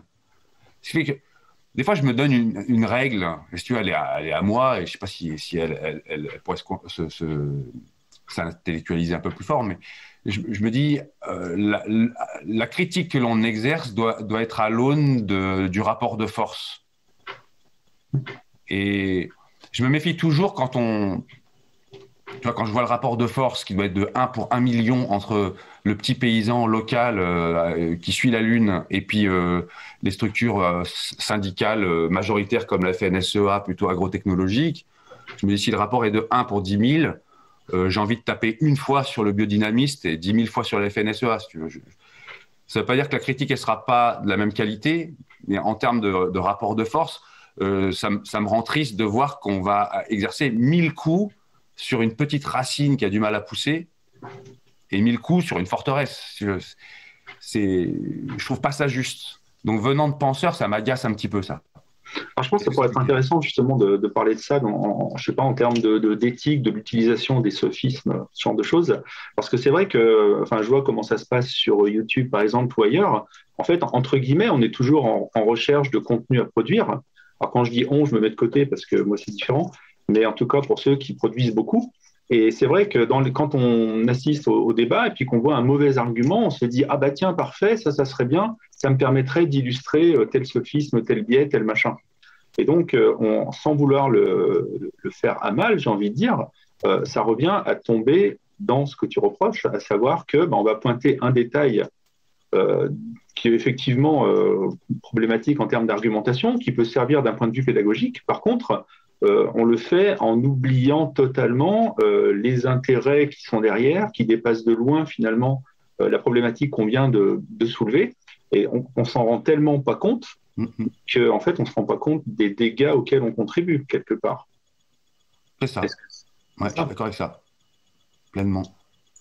Donc ça, je pense que là-dessus, effectivement, il y a pas mal de producteurs de contenu qui pourraient s'interroger. On ne va pas choisir trop vite finalement des sujets comme ça. Moi, je dirais, je suis un peu le premier à le faire, mais comme je dis dans d'autres, peut-être dans d'autres domaines, mais c'est-à-dire qu'avoir un mauvais argument à démonter parce que d'un point de vue pédagogique, ça donne du sens. C'est vrai que voilà. Et ça rejoint aussi, alors j'en profite pour en parler. Alors, excuse-moi Jérémy, je vois que tu ouvres la bouche, tu as des choses à dire. Vas-y, non est-ce que les exigences qu'on commence à avoir vis-à-vis des zététiciens, ce n'est pas aussi des questions de pouvoir? C'est-à-dire qu'auparavant, très sincèrement, les assos zététiques, c'était marginal. Donc elles étaient actives dans leur coin, on en parlait très peu. Et donc, c'est vrai qu'on ne pouvait pas leur demander non plus d'en faire trop, alors qu'aujourd'hui, les producteurs de contenu touchent des centaines de milliers de personnes. Et donc, étant donné qu'ils ont un pouvoir, dans quelle mesure tiennent-ils compte de cette évolution de la zététique? Et là, on en revient à des critiques qu'on entend un petit peu de partout. Et c'est quoi la question? Qu'est-ce que vous en pensez? En fait, est-ce que finalement, ce qu'on commence à demander aux zététiciens, c'est pas finalement d'assumer un nouveau statut? Et dans ces cas-là, on comprend qu'eux-mêmes aient du mal à comprendre ce qu'on leur demande, puisque pour eux, quelque part, peut-être que la zététique n'a pas vraiment évolué, alors que finalement, si, maintenant, elle commence à avoir du poids, et donc la question politique se pose peut-être différemment de ce qu'elle posait auparavant. Jérémy? Moi, je vais peut-être en dire quelque chose. C'est vrai, moi pour certains créateurs de contenu importants, moi, j'ai pas mal tapé dessus ces dernières années pour différentes raisons. Mais il y a une chose qui est claire, c'est que le statut de créateur de contenu sceptique professionnel, c'est-à-dire dans le sens où c'est quelqu'un qui essaye d'en vivre et qui n'a plus un autre job à côté, ou en tout cas partiellement pas, c'est un statut très dur, je pense, à gérer parce que ça amène des exigences qui sont contradictoires. D'un côté, ton but, c'est de vivre de ton business. Et donc, c'est un business, c'est une création financière. C'est ça le but principal d'un business. Et d'un autre côté, il y a tous les objectifs de faire de la pédagogie, être juste, enseigner correctement les choses avec les nuances. Et souvent, ça va pas bien ensemble. Ça, c'est vraiment un constat, je pense, qu'il y a à faire. Malgré toutes les critiques qu'on peut leur faire, je pense que, enfin, j'ai l'impression de constater qu'il n'y a plus aucun de ces grands créateurs de contenu sur YouTube qui essayent d'en vivre au niveau sceptique, qui arrive à vivre ça et à le gérer correctement. Pour moi, ça n'existe pas. Et ils le disent eux-mêmes. Donc là, c'est pas une critique que moi je fais. C'est simplement basé sur leur propre plainte, leur propre expression de leur vécu, qui a l'air d'être vraiment très très dur. Ils ont tous l'air d'être extrêmement malmenés psychologiquement par leur job, et de ne pas arriver à gérer les remarques qu'on leur fait, les choses qu'on leur demande, le fait de devoir quand même réussir à en vivre, ce qui est clairement pas facile, parce que même les plus gros, les Thomas Durand qui soi-disant ils gagnent 5 000 euros par mois, en fait ils gagnent pas du tout 5 000 euros par mois. C'est une fois qu'ils ont payé tous leurs frais et tout ça, il leur reste pas grand-chose. Et il y a plein de gens dans leur association qui gagnent pas un bal. Donc, et puis surtout, Thomas a un salaire qui est défini. Oui. Voilà, je veux dire, il touche pas ce qui reste après les dépenses. Hein. Tout à fait. Tout à fait. Mais donc, voilà, c'est vraiment... C'est difficile, je pense, d'assumer la fonction de sceptique, enfin la fonction de sceptique, en tout cas de bien appliquer les principes qu'on essaye d'avoir dans le scepticisme, tout en étant un commerçant professionnel de la vulgarisation, de la pensée critique, et même avec tous les efforts du monde qu'on peut faire, je pense, quoi. Ça me paraît vraiment difficile. Et en tout cas, je constate aujourd'hui, pour les entendre, qu'il y a l'air d'avoir personne dans les tout gros qui y arrive. Personne ne réussit à faire ça en le vivant bien actuellement. Et ça, c'est quand même un truc assez nouveau, parce que ça n'existait pas avant, ce poste de professionnel comme ça sur YouTube, quoi. Parce qu'il y avait des postes de professionnels du scepticisme qui étaient des écrivains ou des auteurs, et le rythme de production de contenu était beaucoup plus lent. Tandis que le problème de YouTube, c'est tu dois sortir une vidéo par semaine, ce qui est un rythme effréné si tu veux pour en gagner ta vie. C'est impossible. Et ça me fait penser, moi j'ai donné plusieurs fois une conférence sur l'histoire de la sorcellerie. Alors moi-même, je suis pas historien, donc je suis fondamentalement incompétent sur le sujet à la base. Et j'ai créé cette conférence parce que moi, ça me passionnait, que j'avais lu plein de trucs dessus. Je me suis dit, autant en faire profiter. Mais pour essayer de faire une vulgarisation de qualité sans donner mon avis à la place de bien vulgariser l'avis des spécialistes, ça m'a pris des mois. C'est des mois de préparation simplement pour vulgariser correctement ce que disaient d'autres personnes. Parce que moi, je dis rien dans cette conférence. Enfin, pas grand-chose. Mais évidemment, si je devais essayer de vivre de ça et toutes les semaines sortir une vidéo, mais ce serait impossible, je pourrais jamais faire ça. Donc, c'est des choses qui sont un peu fondamentalement incompatibles, quoi. J'aurais une question à poser à Richard. On a beaucoup de critiques qui nous rappellent nos incompétences dans les sciences humaines. Et quand je dis rappel, ça veut dire que on peut pas dire que c'est pas vrai.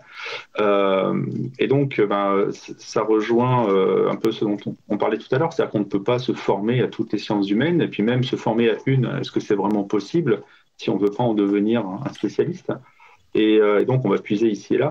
Et moi, ce que j'aime bien répondre à ces critiques, c'est proposer des contenus, créer des contenus, et comme ça, vous pointez les points importants justement auxquels il faut qu'on se forme, et puis on va se former au moins sur ces points-là, quoi.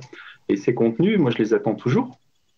Alors il y en a peut-être ici et là qui répondent indirectement aux besoins, mais pourquoi est-ce que, Richard, est-ce que tu as une idée pour pourquoi il y a si peu de sceptiques, je dirais, qui viennent des sciences humaines et qui prennent de la place, qui produisent vraiment des gros contenus sceptiques en se revendiquant des sciences humaines et en disant, regardez, on va vous initier aux méthodologies, semble-t-il, spécifiques des sciences humaines? Mais en vrai, il y en a. Moi, je consomme pas beaucoup de vidéos, mais j'en connais un certain nombre de vidéos de ce genre ou de podcasts. Que tu prennes des podcasts sur les questions d'ethnicisme et de racisme comme Kif Taras ou je sais pas moi, Paris Noir, par exemple, qui sont des podcasts assez captivants, jusqu'à des vidéos de psycho ou de sociologie. Après, un truc qu'il faut repérer, c'est que le fait que des grosses structures type Tronchambier, Monsieur Sam, etc., agglomèrent le marché cognitif, bah, ça laisse pas beaucoup de place aux autres. Elle reste plutôt sous-regardée.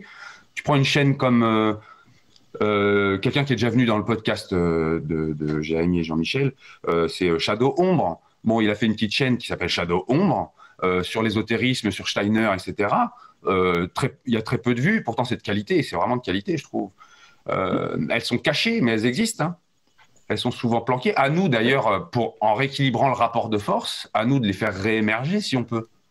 Alors là, j'ai envie de te dire oui et non. Je suis d'accord. Enfin, le fait d'en parler, moi, tu vois, les chaînes que tu cites, je les connais pas. Et je dis, c'est quand même dingue que je les connaisse pas, alors que je gravite dans le milieu. Et je peux pas dire que, enfin, on peut pas dire que je suis pas en train de chercher moi-même et sur YouTube et ailleurs, savoir qu'est-ce qu'il existe comme production de contenu. Mais est-ce que ces personnes nous ont contactés pour nous dire même qu'elles existaient? Enfin, non, la question, c'est plutôt vers qui toi tu vas te tourner. Moi, si je fais les mêmes chemins que toi, je me dis, ouais. qui c'est que je connais en sciences humaines qui touche sa bille? Bon, qui c'est qui touche mieux sa bille que moi? Et je vais aller lui demander à lui, qu'est-ce qu'il a comme support qui pourrait m'aider à comprendre ceci ou cela? Je fais ce chemin-là, si tu veux.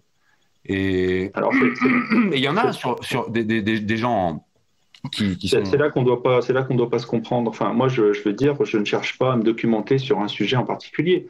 Je cherche seulement à connaître l'existence de ces chaînes qui vont me documenter, enfin, me permettre de m'intéresser à des sujets auxquels j'aurais même pas pensé éventuellement. Et donc, à qui je peux demander? Moi, personnellement, je l'ai fait avec les zététiques. On a eu différents échanges sur Twitter. Ils étaient une dizaine là à suivre les échanges et je leur ai dit, bon, quel contenu vous pouvez me proposer? Ils ont quasiment rien, eux, à renvoyer. C'est comme s'ils ne connaissaient pas, par exemple, les chaînes dont tu parles, toi. Ah ouais. Moi, je tiens une rubrique sur mon blog avec tout ce que je lis dans le mois ou tout ce que j'écoute. Pioche dedans, il y a plein de choses. Ouais. Ben voilà. Et tu n'aurais pas une page où tu synthétises ça, justement, où tu mets les liens directs? Il faut qu'on suive ton actualité, en fait, pour les Malheureusement, en tout cas, il y a la mienne, mais je ne dois pas être le seul à faire ça. Hein. Mais... On pourrait se faire ça comme exercice, c'est-à-dire je te sors les 10 créateurs, créatrices de contenu en sciences humaines et sociales assez méconnus qui mériteraient une certaine audience et je te donne cette liste. Je pense que Jérémy, il en a un paquet aussi dans son space. Moi, j'en ai plein. Je regarde quasiment que ça aujourd'hui. Et il y en a qui ont été interviewés sur Balado, d'ailleurs. Il y a eu un psychiatre, pas longtemps, qui a un blog. Il y a eu la chaîne Ethnochronique qui vulgarise l'anthropologie. Il y a la chaîne de Psychoquack qui vulgarise la psycho. Et il y a il y en a une autre aussi. Voilà. Moi, je peux t'en citer plein. Moi, je regarde quasiment que ça. Et il y a aussi pas mal de petites chaînes rationalistes comme Le Patient Zéro, comme Patchwork, qui vulgarisent des trucs un peu sciences humaines et politiques et qui font plein de vidéos très chouettes aussi. Mais évidemment, c'est un peu noyé dans la masse et c'est aussi le fait qu'il n'y a plus aujourd'hui un réseau que tout le monde fréquente et sur lequel tout le monde posterait un peu ses liens. Le groupe zététique, c'était un peu ça il y a 5-6 ans encore. Aujourd'hui, il n'y a presque plus personne qui poste dessus. Donc, il n'y a plus aujourd'hui de point central où toutes les différentes sous-communautés viennent poster leurs vidéos ou leurs liens. Du coup, c'est vrai que ça demande d'aller un peu plus chercher de ce côté-là, quoi. Mais je peux dire que des contenus sur les SHS, moi, j'en ai plein, quoi. C'est pas ce dont je parle. Hein. Enfin, des contenus sur les SHS, il y en a plein. On est d'accord. Je veux dire, moi, des chaînes d'histoire, Psychoquack et compagnie, enfin, j'en suis beaucoup moi-même. Ouais. Et manifestement, c'est pas là qu'on doit trouver les compétences qui nous manquent. Pourquoi? Parce que c'est ce que je vois dans les reproches qu'on nous fait. Psychoquack, par exemple, c'est une très bonne vulgarisation de la psychologie. Je vois pas très bien ce qu'il y a d'autre, qui n'aborde pas.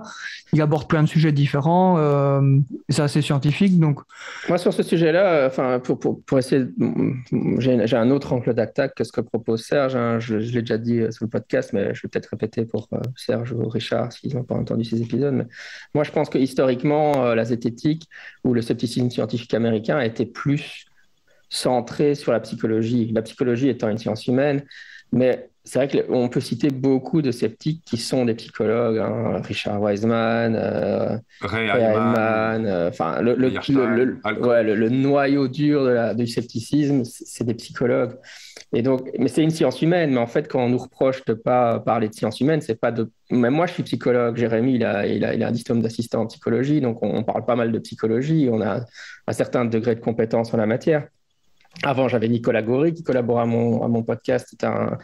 Il était statisticien et psychologue. Donc, je veux dire, des psychologues, par exemple, on en avait des tonnes. Mais c'est pas ça qu'on nous reproche. Ce qu'on nous reproche quand on parle des sciences humaines, en fait, c'est spécifiquement de la sociologie dont on parle. Alors là c'est un autre problème. Et il y a un aspect, pour moi, il y a deux choses. Il y a un aspect conflit de discipline, hein, c'est-à-dire que les sociologues et les psychologues ne s'entendent pas super des masses sur la psychologie sociale versus les analyses sociologiques. Et donc, en fait, il y a une sorte de transfert de conflits qui existent à un niveau académique, mais qui sont transférés aux champs zététiques, hein, dans le sens que la psychologie a une meilleure reconnaissance que la sociologie, et donc les sociologues, enfin, ça les énerve légitimement, je pense. Et donc, mais évidemment, ce conflit académique en fait déborde chez nous. Ça, c'est une chose. Et l'autre point, je l'ai oublié, mais c'est vrai qu'on a peu de sociologues. Oui, c'est vrai. Avant ça, je pense qu'il y a quand même quelque chose de légitime à dire sur ces critiques qu'on nous porte. C'est que c'est vrai qu'avant, dans la communauté sceptique, qu'est-ce que j'entendais de la sociologie? Bah, évidemment, c'était Sokal et Brikmont avec le hoax qu'ils avaient fait, ce qui ressortait tout le temps. Il y avait sur la sociologie, on avait la thèse de doctorat d'Elisabeth Tessier en sociologie. Donc, c'était de ça dont on parlait quand on parlait de sociologie. Et personne ne parlait, encore une fois, positivement de sociologie. Donc, je pense que de ce côté-là, il porte une critique légitime dans le sens où c'est vrai qu'il y a du travail à faire pour représenter d'autres disciplines que juste la psycho. Et aussi pour ma compréhension de ces conflits, par exemple, on voit que ça se cristallise souvent autour de Gérard de Bronner, parce que Bronner est un sociologue, mais il est un sociologue très inspiré par la psychologie cognitive, et c'est généralement, mis à part son orientation politique, ce qu'on lui reproche. Soit on lui reproche ses positions politiques, ça, bon, soit on lui reproche le fait qu'en fait, il n'est pas un sociologue standard. Mais je vois même jamais vraiment de critique au-delà de ça. C'est juste des critiques du type, il devrait être il est plus un psychologue qu'un sociologue, il fait trop appel à la psycho. Donc, on revient sur ce clivage entre sociologie et psychologie qui existe à un niveau académique, hein. Donc, c'est juste un peu bizarre que finalement, ces conflits de laboratoire qu'on entend dans les couloirs des facs se débordent sur la psycho. Enfin, c'est bizarre. Non, encore une fois, parce que comme je l'ai dit, je pense qu'au départ, la zététique a été fort influencée par la psychologie, plus que par la socio. Ça, c'est mon analyse, quoi. Peut-être, si je me permets un petit élément de réponse, je pense que la raison principale de ça, c'est parce que la plupart des critiques qui tournent autour de la sociologie, c'est souvent dans le même cadre, c'est-à-dire des personnes qui tiennent un avis ou une posture sur un sujet, mais sans tenir compte des rapports entre les personnes, entre les groupes, entre les sociétés, des aspects culturels et de l'histoire des personnes concernées, en fait. Et j'ai l'impression que ça tourne quasiment toujours autour de ça, et que donc c'est toujours une critique de dire « vous ne tenez pas compte de la sociologie et de l'histoire », et donc, du coup, votre traitement du sujet X, il est incomplet, parce que vous regardez ce sujet X uniquement aujourd'hui, le 29 novembre, mais vous ne regardez pas tout ce qu'il y a avant et toute l'histoire qui explique aussi comment on est arrivé là et qui est important dans l'analyse, en fait. Oui, tout à fait. Mais sur ce truc-là, je pense que c'est quand même important de dire, c'est comme si nous, on était très portés sur la biologie et qu'on faisait des vidéos de biologie et puis que des gens venaient nous reprocher en disant « oui, mais il manque un éclairage de chimie là-dessus parce que finalement, la chimie, ça a un vrai discours de fond sur la biologie. » Et puis qu'après, il y a des gens qui venaient et qui disaient mais en fait, il faudrait quand même avoir un éclairage plutôt de physique, parce que dans le fond, c'est quand même la physique qui a le bon éclairage. Moi, je dis, c'est vrai, voilà, on donne un éclairage de psychologie sur ces questions. C'est pas parce qu'on donne un éclairage de psychologie que c'est faux, c'est juste un éclairage de psychologie. Alors, les sociologues ont un autre éclairage, mais enfin, c'est là que je vois de nouveau le conflit interfacultaire, interdisciplinaire. Là où bien entendu, si on veut avoir une vision globale, à ce moment-là, il faut être hyper méga transdisciplinaire, mais alors là, on revient sur les problèmes de compétences. Hein. Ouais. Là, je pense qu'on peut simplement, pour moi, faire de la bonne vulgarisation, c'est pas parler de toutes les dimensions d'un sujet, mais c'est aussi leur donner une existence, quoi. C'est-à-dire que si tu as plusieurs dimensions à un sujet et toi, tu es spécialiste d'une dimension, tu l'expliques. Si tu mentionnes aussi qu'il y a d'autres dimensions qui existent et qui ont une importance, tu évites de donner l'impression que la seule chose qui existe, c'est ce dont tu parles, en fait.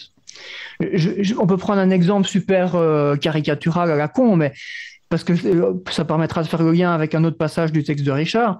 Si tu prends des personnes radicalisées qui font des attentats et tu dis moi, j'explique pourquoi ces gens sont radicalisés. C'est parce qu'ils ont été exposés à du radicalisme sur Internet et ils ont des biais cognitifs. Et ils ont un tel biais cognitif, et donc c'est pour ça qu'ils n'ont pas compris que devenir un kamikaze radicalisé, bah, c'était pas bien. Je caricature le trait, bien sûr. Hein.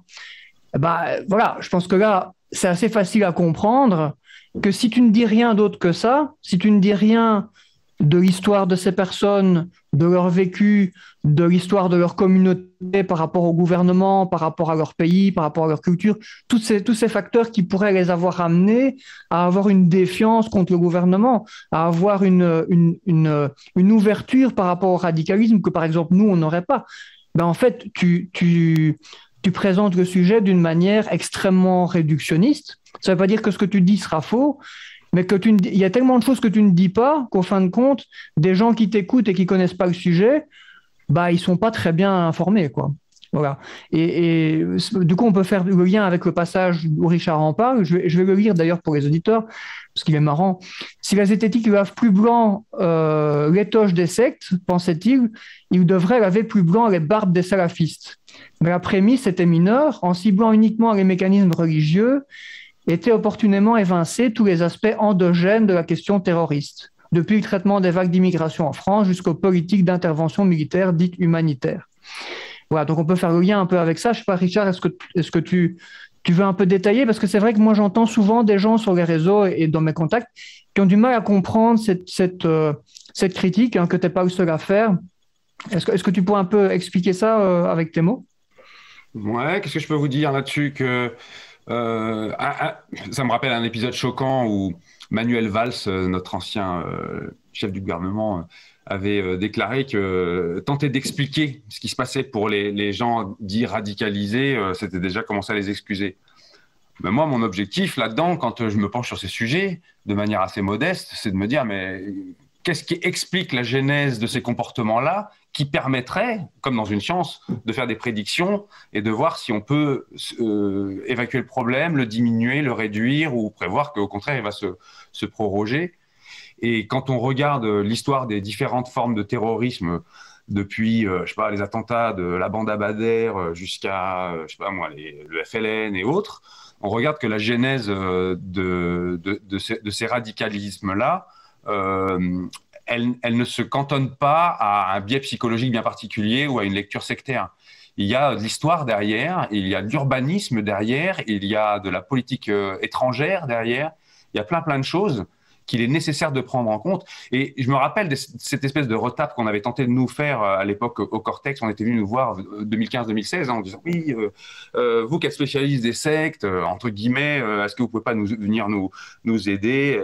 Et je voyais que ça arrangeait tout le monde dans le gouvernement d'avoir cette lecture-là, parce qu'en fait, ça dédouane complètement les pouvoirs publics, ça dédouane complètement les politiques internationales, ça dédouane complètement... on n'a pas besoin de parler de...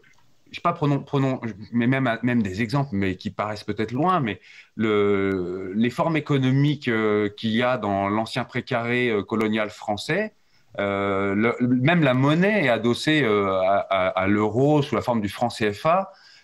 C'est un carcan qui est pas abordé. Nos rapports privilégiés avec telle ou telle forme dictatoriale, etc. Tel soutien à tel groupe plutôt que tel autre. Les rares fois où on s'y penche, c'est quand ça ne concerne pas nos politiques à nous, c'est quand ça parle des politiques états-uniennes et qu'on va se dire, tiens, c'est marrant, je sais pas moi, Ben Laden, finalement, il y a des ressorts qui relèvent de la politique propre des États-Unis d'avoir outillé Ben Laden à un moment donné, puis que ça soit retourné contre eux. Il a fallu. C'est quand c'est pas chez nous, ça nous est plus facile de le faire, et quand c'est chez nous, non, on opte tout de suite pour une lecture très psychologisante. Moi, je trouve que c'est une façon d'éviter de se poser des problèmes plus généraux, certes plus complexes, mais qui permettraient à long terme d'éviter que ça se reproduise. Si on ne change rien à nos politiques extérieures, si on ne change rien à notre façon d'accueillir les différentes phases d'immigration, si on se pose pas la question si je me pose pas la question à la fac, quand je finis mes cours, de pourquoi c'est toujours des femmes noires ou arabo-berbères qui sont là précarisés à des horaires indus, jamais invités lors des réunions de labo, qui viennent faire le ménage après moi, si je me pose pas la question de pourquoi c'est toujours une population comme celle-ci qui vient et qui est pourtant déjà là depuis 2 ou 3 générations, en fait, je passe à côté du problème. Et c'est là où les différents éclairages dont tu parlais tout à l'heure, ils sont nécessaires. C'est-à-dire que la grille psychologisante, elle est même coupable si elle fait croire que le problème il repose juste dans un biais du cerveau de l'individu radicalisé. C'est une lecture comme celle de Poutine. Je me rappelle Poutine qui disait les Tchétchènes, les terroristes tchétchènes, faut les tuer, point, quoi. Ou Sarkozy qui avait des propos un peu de ce genre-là. Pas chercher vraiment à comprendre les mécanismes lents qui sont derrière. Pour des scientifiques, c'est une faute coupable. Pour des politiques, je comprends pourquoi ils le font. C'est qu'à court terme, c'est plus vendeur de stigmatiser, de traiter le stigmate. Mais nous, en tant qu'intellectuels, si on veut essayer de penser la suite, moi, je ne rêve pas du tout qu'il y ait d'autres attentats, quoi. J'aimerais bien qu'on arrive à... J'aimerais bien comprendre pourquoi on n'a pas réussi à proposer à une certaine frange de la population autre chose qu'un idéal dans l'au-delà avec un aller simple à base de dynamite, quoi. Je n'arrive pas à comprendre pourquoi on est passé à côté de ces... Comment on a fait pour passer à côté de ces jeunes-là? Ouais, je voudrais juste proposer, on va tout doucement s'orienter vers la fin. J'ai moi-même une question, enfin une remarque sur ton texte, une question, mais juste sur ce point-là, je voudrais proposer une petite défense des analyses psychologisantes, parce que je suis un foutu psychologue, mais surtout dans les vidéos sceptiques, en fait, Jérémy parlait tout à l'heure parce que ce que vient d'expliquer Richard, je suis tout à fait d'accord avec lui, évidemment, c'est expliquer la complexité du réel, et évidemment, comme je l'ai dit, si on veut vraiment comprendre le réel, être super méga transdisciplinaire, c'est la voie réelle. Mais maintenant, juste avant, Jérémy a expliqué que pour qu'on explique l'esprit critique, il faut être très pédagogue et qu'on ne peut pas expliquer des choses trop compliquées non plus, sinon les gens les comprennent. Et en fait, on est face à une sorte de double bind, quoi, une opposition contradictoire. Moi, alors, je suis pas fan des biais. J'ai jamais fait je crois qu'on n'a pas fait un seul épisode sur les biais cognitifs dans le podcast en 10 ans de podcast. Donc ça montre mon amour pour les biais et tout ça. Mais je veux dire, les sceptiques qui font ça, les biais ou la rhétorique ou les biais cognitifs, qui attaquent sous cet angle-là. Moi, je dis ça peut être aussi vu sous l'angle, c'est de la vulgarisation. Et donc, en fait, c'est l'approche, ce que j'appelle des mensonges aux enfants. Donc, on donne une explication trop simple, effectivement, mais c'est ce qui peut donner aux gens qui n'ont pas de goût pour l'esprit critique de découvrir l'esprit critique et puis d'aller plus loin par la suite. Donc, ça peut être une sorte de drogue de transition. On commence avec ça. Et puis, après, on dit, oui, finalement, évidemment, les explications rhétoriques, au niveau rhétorique, je parle, comme ça, je classe bien les explications à un niveau spécifique de la rationalité, quoi. Les explications de type rhétorique ou les explications de psychologie, c'est pas la fin de ce qu'il y a à dire sur ces sujets et vous devez aller au-delà. Mais au départ, on peut dire que voilà, on fait de la vulgarisation, donc forcément, c'est ma défense de ceux qui font ça. Mais alors, évidemment, si on pose ces critiques, je dis, OK, alors là où c'est vrai, c'est qu'on doit dire aux gens, on devrait peut-être être plus clair sur, on n'a pas fait le tour du sujet en disant ça, il faut que vous alliez au-delà. Et puis, ça, ouais. Par exemple, sur le podcast Scepticisme scientifique, moi, je l'ai toujours conçu comme pas pour des débutants en scepticisme. C'est pour ça que je ne traite pas les biais et tout ça. Parce que nous, on s'adresse justement aux gens qui veulent aller plus loin. Ça a toujours été un peu l'objectif, mais il faut aussi proposer ces contenus. Et peut-être que les gens qui font du B à bas, de l'introduction à la pensée critique, devraient aussi guider les gens en disant, une fois que vous avez bien maîtrisé notre contenu à nous, il existe Scepticisme scientifique ou d'autres chaînes qui vont plus loin sur ces domaines-là, quoi. Alors juste pour terminer, comme ça, moi, c'était ma petite chose sur l'article, parce que j'ai aussi lu l'article de Richard. À un moment, il parle du problème de l'amateurisme dans le scepticisme. Donc, le problème de l'amateurisme dans le scepticisme n'est pas récent, mais il fut poussé loin quand des vidéastes furent pris, etc. Et donc là, c'est la question de la compétence. Et c'est marrant parce que tout à l'heure, on a parlé du problème de l'expertise chez les vidéastes, donc, qui sont des professionnels du scepticisme. Et eux, ils ont du mal à être experts dans le sens où ils doivent, pour pouvoir en vivre, ils doivent produire tellement de contenu que c'est ingérable. Mais il y a aussi l'autre côté qui est le mot amateurisme, en fait, m'a un peu choqué, Richard. Je veux bien qu'on discute du problème de l'incompétence chez les sceptiques, dire que les sceptiques ne sont pas compétents, mais le fait d'être des amateurs, ça ne me paraît pas être un problème. Dans le sens où, pour moi, c'est justement, ça a toujours été une force du scepticisme, l'amateurisme, je n'ai pas ce mot-là, hein. Mais donc, moi, je vais utiliser un autre mot qui est grassroots skeptics, donc des sceptiques, un mouvement qui prend ses racines chez tout le monde, quoi. Le fait que tout le monde peut être un sceptique et tout le monde peut contribuer. Par exemple, le CNEGU qui font un travail formidable sur le phénomène OVNI, il n'y a aucun universitaire dans le tas et il n'y a aucun vidéaste professionnel dans le tas. En général, c'est des profs de secondaire, de sciences ou de primaire et ils sont passionnés d'astronomie amateur, des choses. C'est pas des... Donc, c'est des amateurs. Or, ils produisent du contenu super important sur les ovnis. Et classiquement, encore, je reviens dans mon cœur de scepticisme dont on parlait avant, même si on a dit qu'il n'y avait plus de cœur de scepticisme. C'était justement de dire, parfois, les universitaires se désengagent de certains sujets. Et c'est comme par exemple le phénomène OVNI. Les scientifiques finalement sont trop occupés à faire de la bonne science pour s'intéresser à nos sujets à nous. Et c'est pas mal d'avoir en fait des non-scientifiques, des amateurs qui s'intéressent à ces sujets ou qui vont enquêter les maisons hantées du coin, etc. Et en Angleterre aussi, par exemple, il y avait un événement sceptique où ce qu'ils avaient organisé, c'était de dire aux gens, tout le monde peut venir proposer 20 minutes, une mini-conférence de 20 minutes, quelles que soient ses compétences, ses titres académiques ou son statut. Et notre événement, c'est ça, c'est comme les rencontres de l'esprit critique, mais en fait, c'est chacun soumettait, voilà, le zététicien lambda dans son coin disait « Ah, moi, ça me plairait bien de faire une conférence de 20 minutes sur Jérémie les sorcières. » Voilà. Il n'est pas spécialiste des sorcières, c'est pas un historien des sorcières, mais il a un peu bossé le sujet. Et moi, je trouve que donc, l'amateurisme dans le scepticisme, pour moi, ça a toujours été un point fort et pas un point faible. Alors évidemment, ça entraîne des problèmes, hein, je suis bien d'accord qu'il y a des problèmes liés à ça, mais ce n'est pas quelque chose qui... L'incompétence des sceptiques, ça c'est un problème.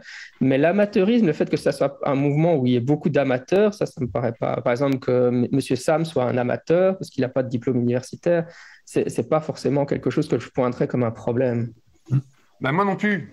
Si c'est le mot qui défrise, je veux bien faire amende honorable. Mais moi, c'est plutôt, oui, la question de l'incompétence, que je connais des amateurs qui sont meilleurs que certains professionnels, même à certains moments. Mais c'est plutôt... En gros, les sujets sont suffisamment complexes pour que se donner l'illusion qu'en n'y travaillant pas de manière quasiment professionnelle, au sens d'un métier, c'est difficile quand même d'en faire le tour, quoi. Et moi, j'ai souvent eu à ramasser les pots cassés de conférences improvisées par des gens dont c'est pas le métier. Et après, on venait se plaindre de la qualité médiocre du truc à moi, parce que quand on dit zététique, en gros, je sais plus, j'avais une phrase genre il suffit que n'importe qui se réclamant de la zététique s'enrhume pour que moi on me fasse tousser, quoi, et on me demande des comptes. Et j'ai du mal à imaginer, vu la complexité des sujets, que si on n'y passe pas un temps professionnel conséquent, on ne puisse pas arriver à en dire grand-chose. Et juste une petite remarque quand même, souvent les gens comme les grandes structures vidéastes sont des gens qui sont des professionnels de la vulgarisation, mais pas vraiment des professionnels du scepticisme. Ils ne passent pas leur journée à lire sur ces sujets-là, quoi. Ils passent des journées à monter des vidéos, et c'est un autre métier, quoi. Et c'est là où je trouve qu'il y a une sorte de confusion, c'est qu'il est déjà arrivé que des vidéastes bien en vue soient invités dans des rouages de décision ou de compétences où finalement, ce n'était pas vraiment leur place. Tu vois, je ne sais pas comment vous dire ça, mais si Jérémy fait une conférence sur les sorcières, je sais que même en tant qu'amateur, il y mettra une opiniâtreté professionnelle à bosser les sources. Et donc, je trouve ça bien. Mais par contre, si en pensant avoir fait le tour en 20 minutes d'un sujet, on vient faire une conférence sur, je ne sais pas moi, les protéodies de Sternheimer, le fait de tourner en musique des bases azotées de l'ADN pour faire pousser des tomates et soigner le cancer à distance, c'est pas en 20 minutes qu'on va faire le tour du sujet, quoi. C'est cet amateurisme-là dont je me plains. Mais mais dans la Tronchambier, en fait, il peut y avoir de tout. Par exemple, dans la Tronchambier, il y a des choses qui sont de type professionnel. On peut s'en servir à des fins professionnelles, quoi. Clairement. Ouais. Mais ça prend un temps tellement démesuré que, comme disait Jérémy tout à l'heure, c'est pas possible de tenir un rythme. Je vois pour l'exigence que met Christophe Michel dans ses vidéos, dans Hygiène mentale. Bon, il n'y a pas de mystère, il en sort une tous les 6 mois. Et on peut pas vivre de ça. Donc, il faut bien faire autre chose. Donc, c'est du temps qu'on consacre pas à ces sujets. Enfin, il y a une sorte d'antinomie entre vivre enfin, je vois des zones de friction entre être professionnel des sujets et être professionnel de la production de ressources à flux tendu sur ces sujets. Et la confusion entre les deux fait que des fois, il peut arriver que des ministères convoquent en tant qu'experts des gens qui sont des professionnels de la mise en forme de contenu et non pas les professionnels du contenu. C'est ça qui m'ennuie. Je vais rebondir là-dessus, j'en profite. Tu disais donc on n'est pas des professionnels du scepticisme. Je suis complètement d'accord. Mais par contre, tu disais c'est des professionnels de vulgarisation. Moi, je ne pense pas qu'on soit des professionnels de vulgarisation. Au sens où il y a des médiateurs qui sont formés professionnellement à la médiation et à la vulgarisation. Et à mon avis, ils auraient beaucoup de choses à dire déjà sur ce sujet-là. Hein. C'est juste. Et j'ai oublié la deuxième chose. C'est juste ce que tu dis. J'ai oublié. Enfin, ils en font profession, si tu veux. Ils en font. Enfin... Je comprends bien, mais je voulais juste préciser ça quand même. Et d'ailleurs, je trouvais ça assez triste dans un article de l'IB qu'on vient de pointer, qu'on vient de chercher dans la culotte des gens, combien ils gagnent. Moi, je trouve que le problème, c'est pas tant de savoir ce qu'on gagne que de savoir d'où viennent les sous. Ouais. Oui. Et ça, j'avais fait un appel déjà à ça, hein, de dire, si on veut éviter ce genre de critique, il suffit juste de donner ces liens d'intérêt. En plus, qui dit lien d'intérêt dit pas forcément conflit d'intérêt. Donnons nos liens d'intérêt, combien YouTube paye pour ceci, d'où on prend les sous, indiquons-le, rendons-le explicite, et puis ça sera pas grave. Par contre, c'est le cacher ou le rendre discret qui attise tous les fantasmes. Juste pour être clair, je gagne 5 € par mois avec ma chaîne YouTube. Moi, j'ai un record à 30. Mais en général, c'est plutôt une dizaine d'euros, ouais. Non, mais en plus, rien que de le dire, on se rend compte Enfin, YouTube, c'est vraiment une structure, c'est une escroquerie, en vrai. Ça fait miroiter que vous allez pouvoir vous en sortir. Je veux dire, c'est honteux que tu gagnes que 30 € ou que tu gagnes 5 €, Jean-Michel. C'est presque honteux vu la qualité de vos propos. Alors attention, je veux dire, je pense qu'on est tous au courant de ça. Enfin, je veux dire, pour réussir sur YouTube, c'est l'exception, c'est pas la règle, hein, de toute façon. Et moi, les revenus dont je viens de parler, je sais pas pour Jean-Michel, mais ce ne sont pas des revenus de YouTube. Moi, YouTube, il faut compter 1 € pour 1000 vues. Donc, je veux dire, il faut en faire des vues, hein, pour faire des euros sur YouTube. Nous, on parle, moi là, je parle de Tipeee ou de Utip. C'est des gens qui me donnent comme ça à côté. Mais sur YouTube, si j'ai gagné 15 € en 1 an et demi, c'est un maximum. Mais je veux dire, on le sait. Il faut se renseigner. On se renseigne là-dessus auparavant. Et c'est justement, c'est pour ça que je voulais te redemander aussi, parce que tu en parles dans ton article, et en disant qu'il faudrait déclarer donc nos conflits d'intérêts par rapport aux personnes, aux entités qui nous rémunèrent. Je pense qu'à ce niveau-là, à part la tronche en biais et hygiène mentale, qui avait un bon financement, mais ce n'était même pas spécialement sur YouTube, pour les autres, je ne suis même pas sûr qu'il puisse y avoir vraiment conflit d'intérêt à ce niveau-là. Non, mais outre les vidéastes, mais pour n'importe quel article, j'ai envie de dire, tu prends n'importe quel article de la FIS, la personne qui écrit dedans, et ça m'est déjà arrivé d'écrire dedans, hein, devrait donner ses liens d'intérêt. Et je dis bien lien d'intérêt, c'est juste dire qu'on reçoit un financement de tel ou tel endroit. Ça ne veut pas dire forcément qu'il y a un conflit avec ce qu'on est en train d'écrire. Évidemment, si j'écris sur l'homéopathie et que je reçois des sous de Boiron, ça peut mener à un conflit d'intérêt, une divergence d'intérêt qui pourrait me faire infléchir mon texte. Mais tu sais, cette transparence-là, elle est exigée des médecins, des professionnels de santé. Je trouve que tout intellectuel qui prend la parole en public, d'ailleurs, on aurait peut-être dû le faire, par qui on est financé, moi je le dis, il n'y a que l'État qui me verse mon salaire. Et pour l'instant, l'État ne me met pas de pression sur quoi que ce soit. Ça pourrait arriver un jour, mais en tout cas, je n'ai jamais ressenti d'oppression, ni de l'établissement qui m'emploie, ni de l'État dessus. Ça ne veut pas dire que je ne m'en suis pas créé tout seul des pressions, mais n'empêche que je ne reçois d'argent que d'argent public. Et si on le faisait tous systématiquement, peut-être que ça assainirait pas mal de débats, hein, sur ces questions. Ouais. Moi, je suis dans le même cas que Richard, donc voilà, ça c'est dit. Toi, Jérémy, tu gagnes tes sous. Je suis financé par l'État avec aucune pression sur aucun contenu ou aucune intervention non plus. Ok. Et toi, Jean-Michel, Attends, excuse-moi, mais Jérémy, tu viens de dire je suis financé par l'État, mais il y a plein de gens qui vont se dire que tu es financé par l'État pour produire des contenus sceptiques. Non, je suis financé par l'État dans mon job officiel, mais dans lequel je fais aussi parfois des trucs sceptiques, comme je le disais.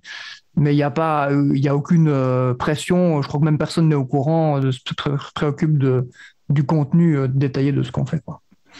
Oui, moi j'ai un salaire de prof, et puis alors je touche donc en moyenne 5 € de YouTube. J'ai aussi Tipeee, Patreon, peut-être une 60aine d'euros par mois de mémoire. Et alors je reçois, pour un volume de Zach et Zoé, je dois toucher 400 €, un truc comme ça. Donc, pas pour dire, j'ai arrêté les publicités sur YouTube, hein, tellement ça rapportait rien. Ah ouais, Ça embêtait les gens plutôt qu'autre chose, en fait. Ouais. Alors, comment tu C'est bon. croûtes, toi? Comment tu manges, Serge? Moi, je mange pas. Voilà. Tu te nourris de prana.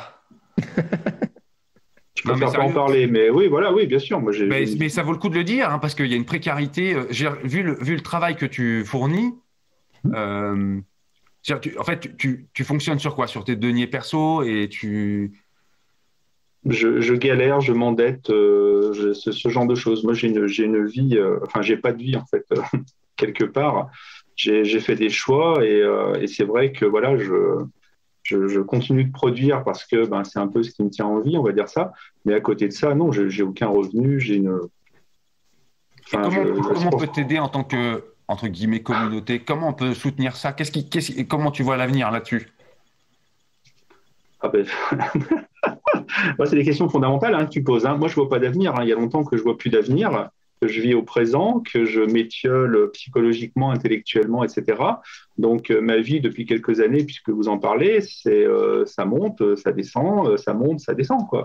Donc, aujourd'hui, je suis dans une phase moyennement montante. En ce moment, j'essaye de travailler donc, ben, gratuitement, hein, puisque je n'ai pas de financement sur les horoscopes de presse sont-ils dangereux, c'est-à-dire histoire d'aller au-delà de simplement qu'est-ce qu'un horoscope et tout ce qui est véhiculé derrière, mais je le fais, voilà, je le fais comme ça. Et comment dire, donc moi j'ai pas de visibilité, donc c'est des personnes qui veulent m'aider, ben j'ai ouvert un Tipeee, un Utip, donc les financements participatifs.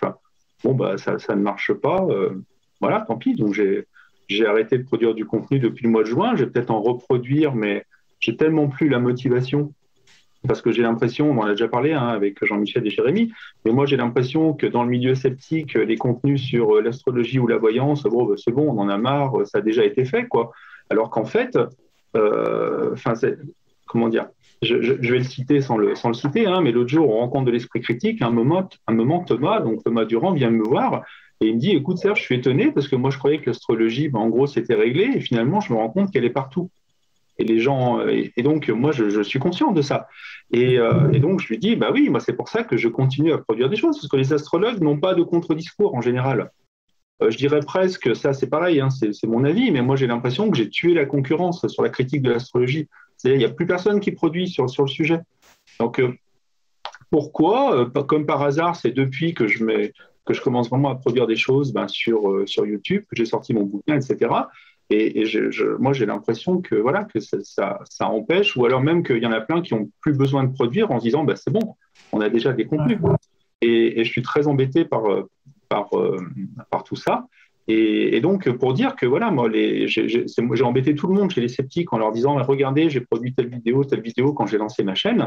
Je savais hein, que je les emmerdais, ils m'ont plus ou moins fait savoir et je le comprends tout à fait. Et à la fin, c'était même plus partagé. Donc, les sceptiques, je pense, pour beaucoup, ne connaissent même plus mon travail. Je suis sûr qu'il y en a plein qui ne connaissent même pas ma série sur la voyance et le coronavirus. Et donc, ben, j'ai arrêté. J'ai arrêté puisque ce n'est pas partagé. Et si ce n'est pas partagé, ben, je n'ai pas de vue. Si je n'ai pas de vue, ben, j'ai l'impression de travailler pour rien. Donc voilà, moi je pense vraiment que l'astrologie, c'est un problème à grande échelle, qu'il y a énormément de choses à faire. Des fois, on m'interviewe sur l'astrologie, mais c'est comme si on interviewait quelqu'un sur la physique.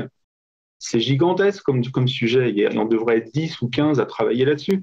Moi, je travaille tout seul sans financement, donc je fais ce que je peux, puis je m'épuise. Et je continue de chercher des universitaires pour financer un doctorat machin. Là, récemment, je me suis attaqué aux observatoires. Je n'avais jamais fait. Je me suis dit, je vais essayer. Donc, j'ai la directrice de l'Observatoire de Paris qui m'a dit que c'était super intéressant, mais que qu'elle était vraiment désolée parce que elle ne voyait pas comment financer un travail comme ça. Voilà. Donc, tout le monde est désolé. C'est super intéressant, mais vraiment, on ne sait pas comment financer ça. Puis, il y a peut-être bien quelqu'un d'autre qui va le faire. Donc, voilà. Donc, je suis, moi, je suis prisonnier de ça. Et, je te remercie en tout cas de m'avoir posé la question parce que je ne l'avais jamais exprimé publiquement, mais voilà mon état. Et donc, comme je l'avais dit à Jean-Michel déjà, hein, je me suis posé la question, peut-être qu'il faut vraiment que j'arrête de parler d'astrologie, de machin, de trucs, des domaines sur lesquels j'ai vraiment des compétences, et que je fasse de la critique habituelle, bête et méchante, présenter qu'est-ce que c'est que le rasoir d'Occam, qu'est-ce que c'est que ce genre de choses. Et là, peut-être que je pourrais espérer être partagé, mais bon, enfin voilà, c'est des cercles un peu vicieux comme ça. Donc, l'autre solution étant évidemment que j'arrête tout ce que je fais pour faire autre chose. Et ça, je n'arrive pas à m'y résoudre. Escalade d'engagement, tout ça, quoi. Merci de ça, hein. C'est dur.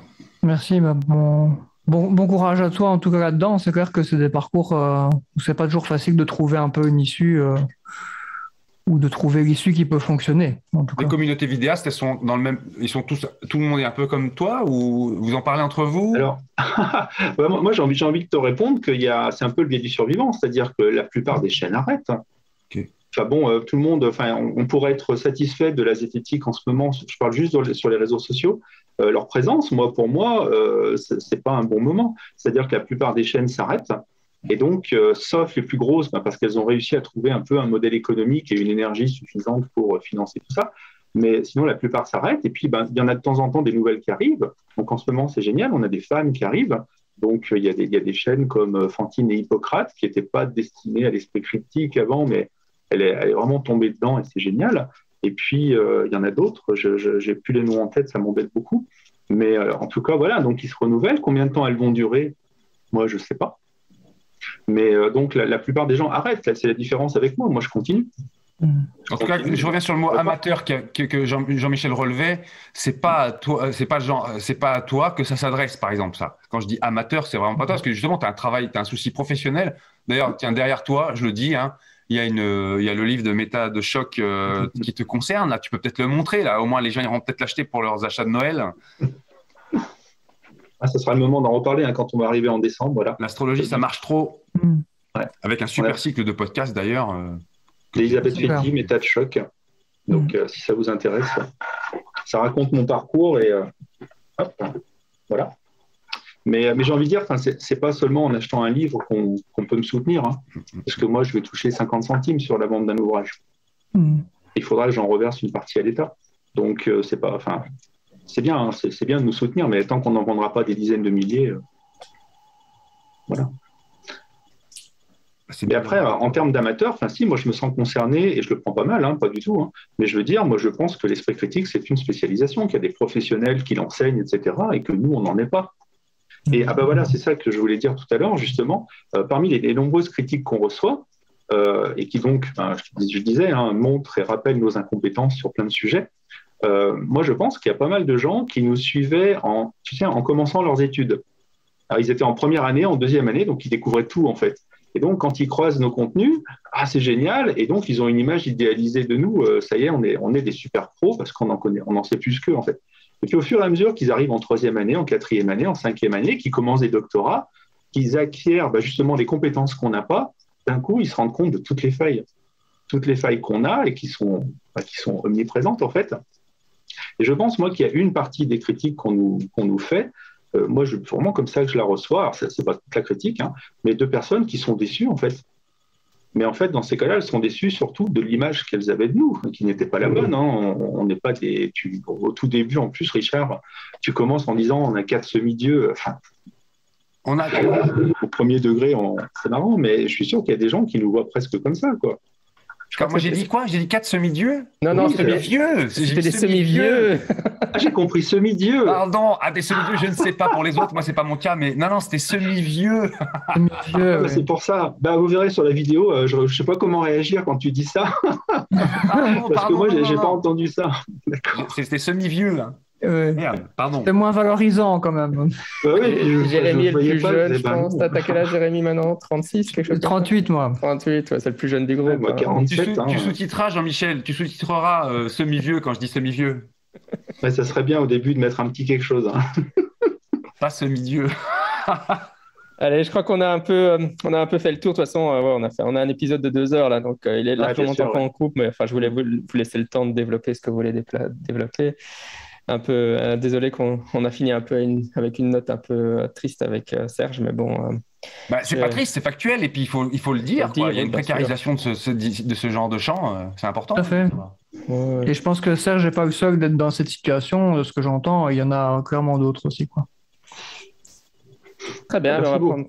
Merci bien à la fois de m'avoir permis de parler de ça. J'avoue que je pensais même pas en parler. Et en tout cas, merci pour ces échanges parce que ça fait vraiment du bien d'avoir des échanges je dirais un peu dense sur le sujet. Moi, ça me fait du bien et puis ça relance aussi les motivations, quoi.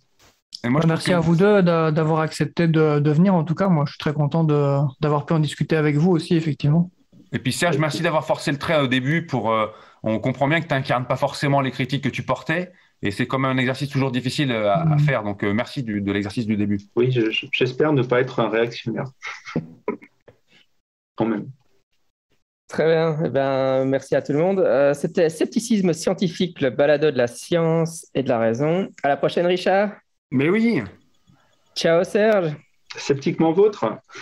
Bye bye, Jérémy. À bientôt. Au revoir tout le monde. Salut. Bye bye.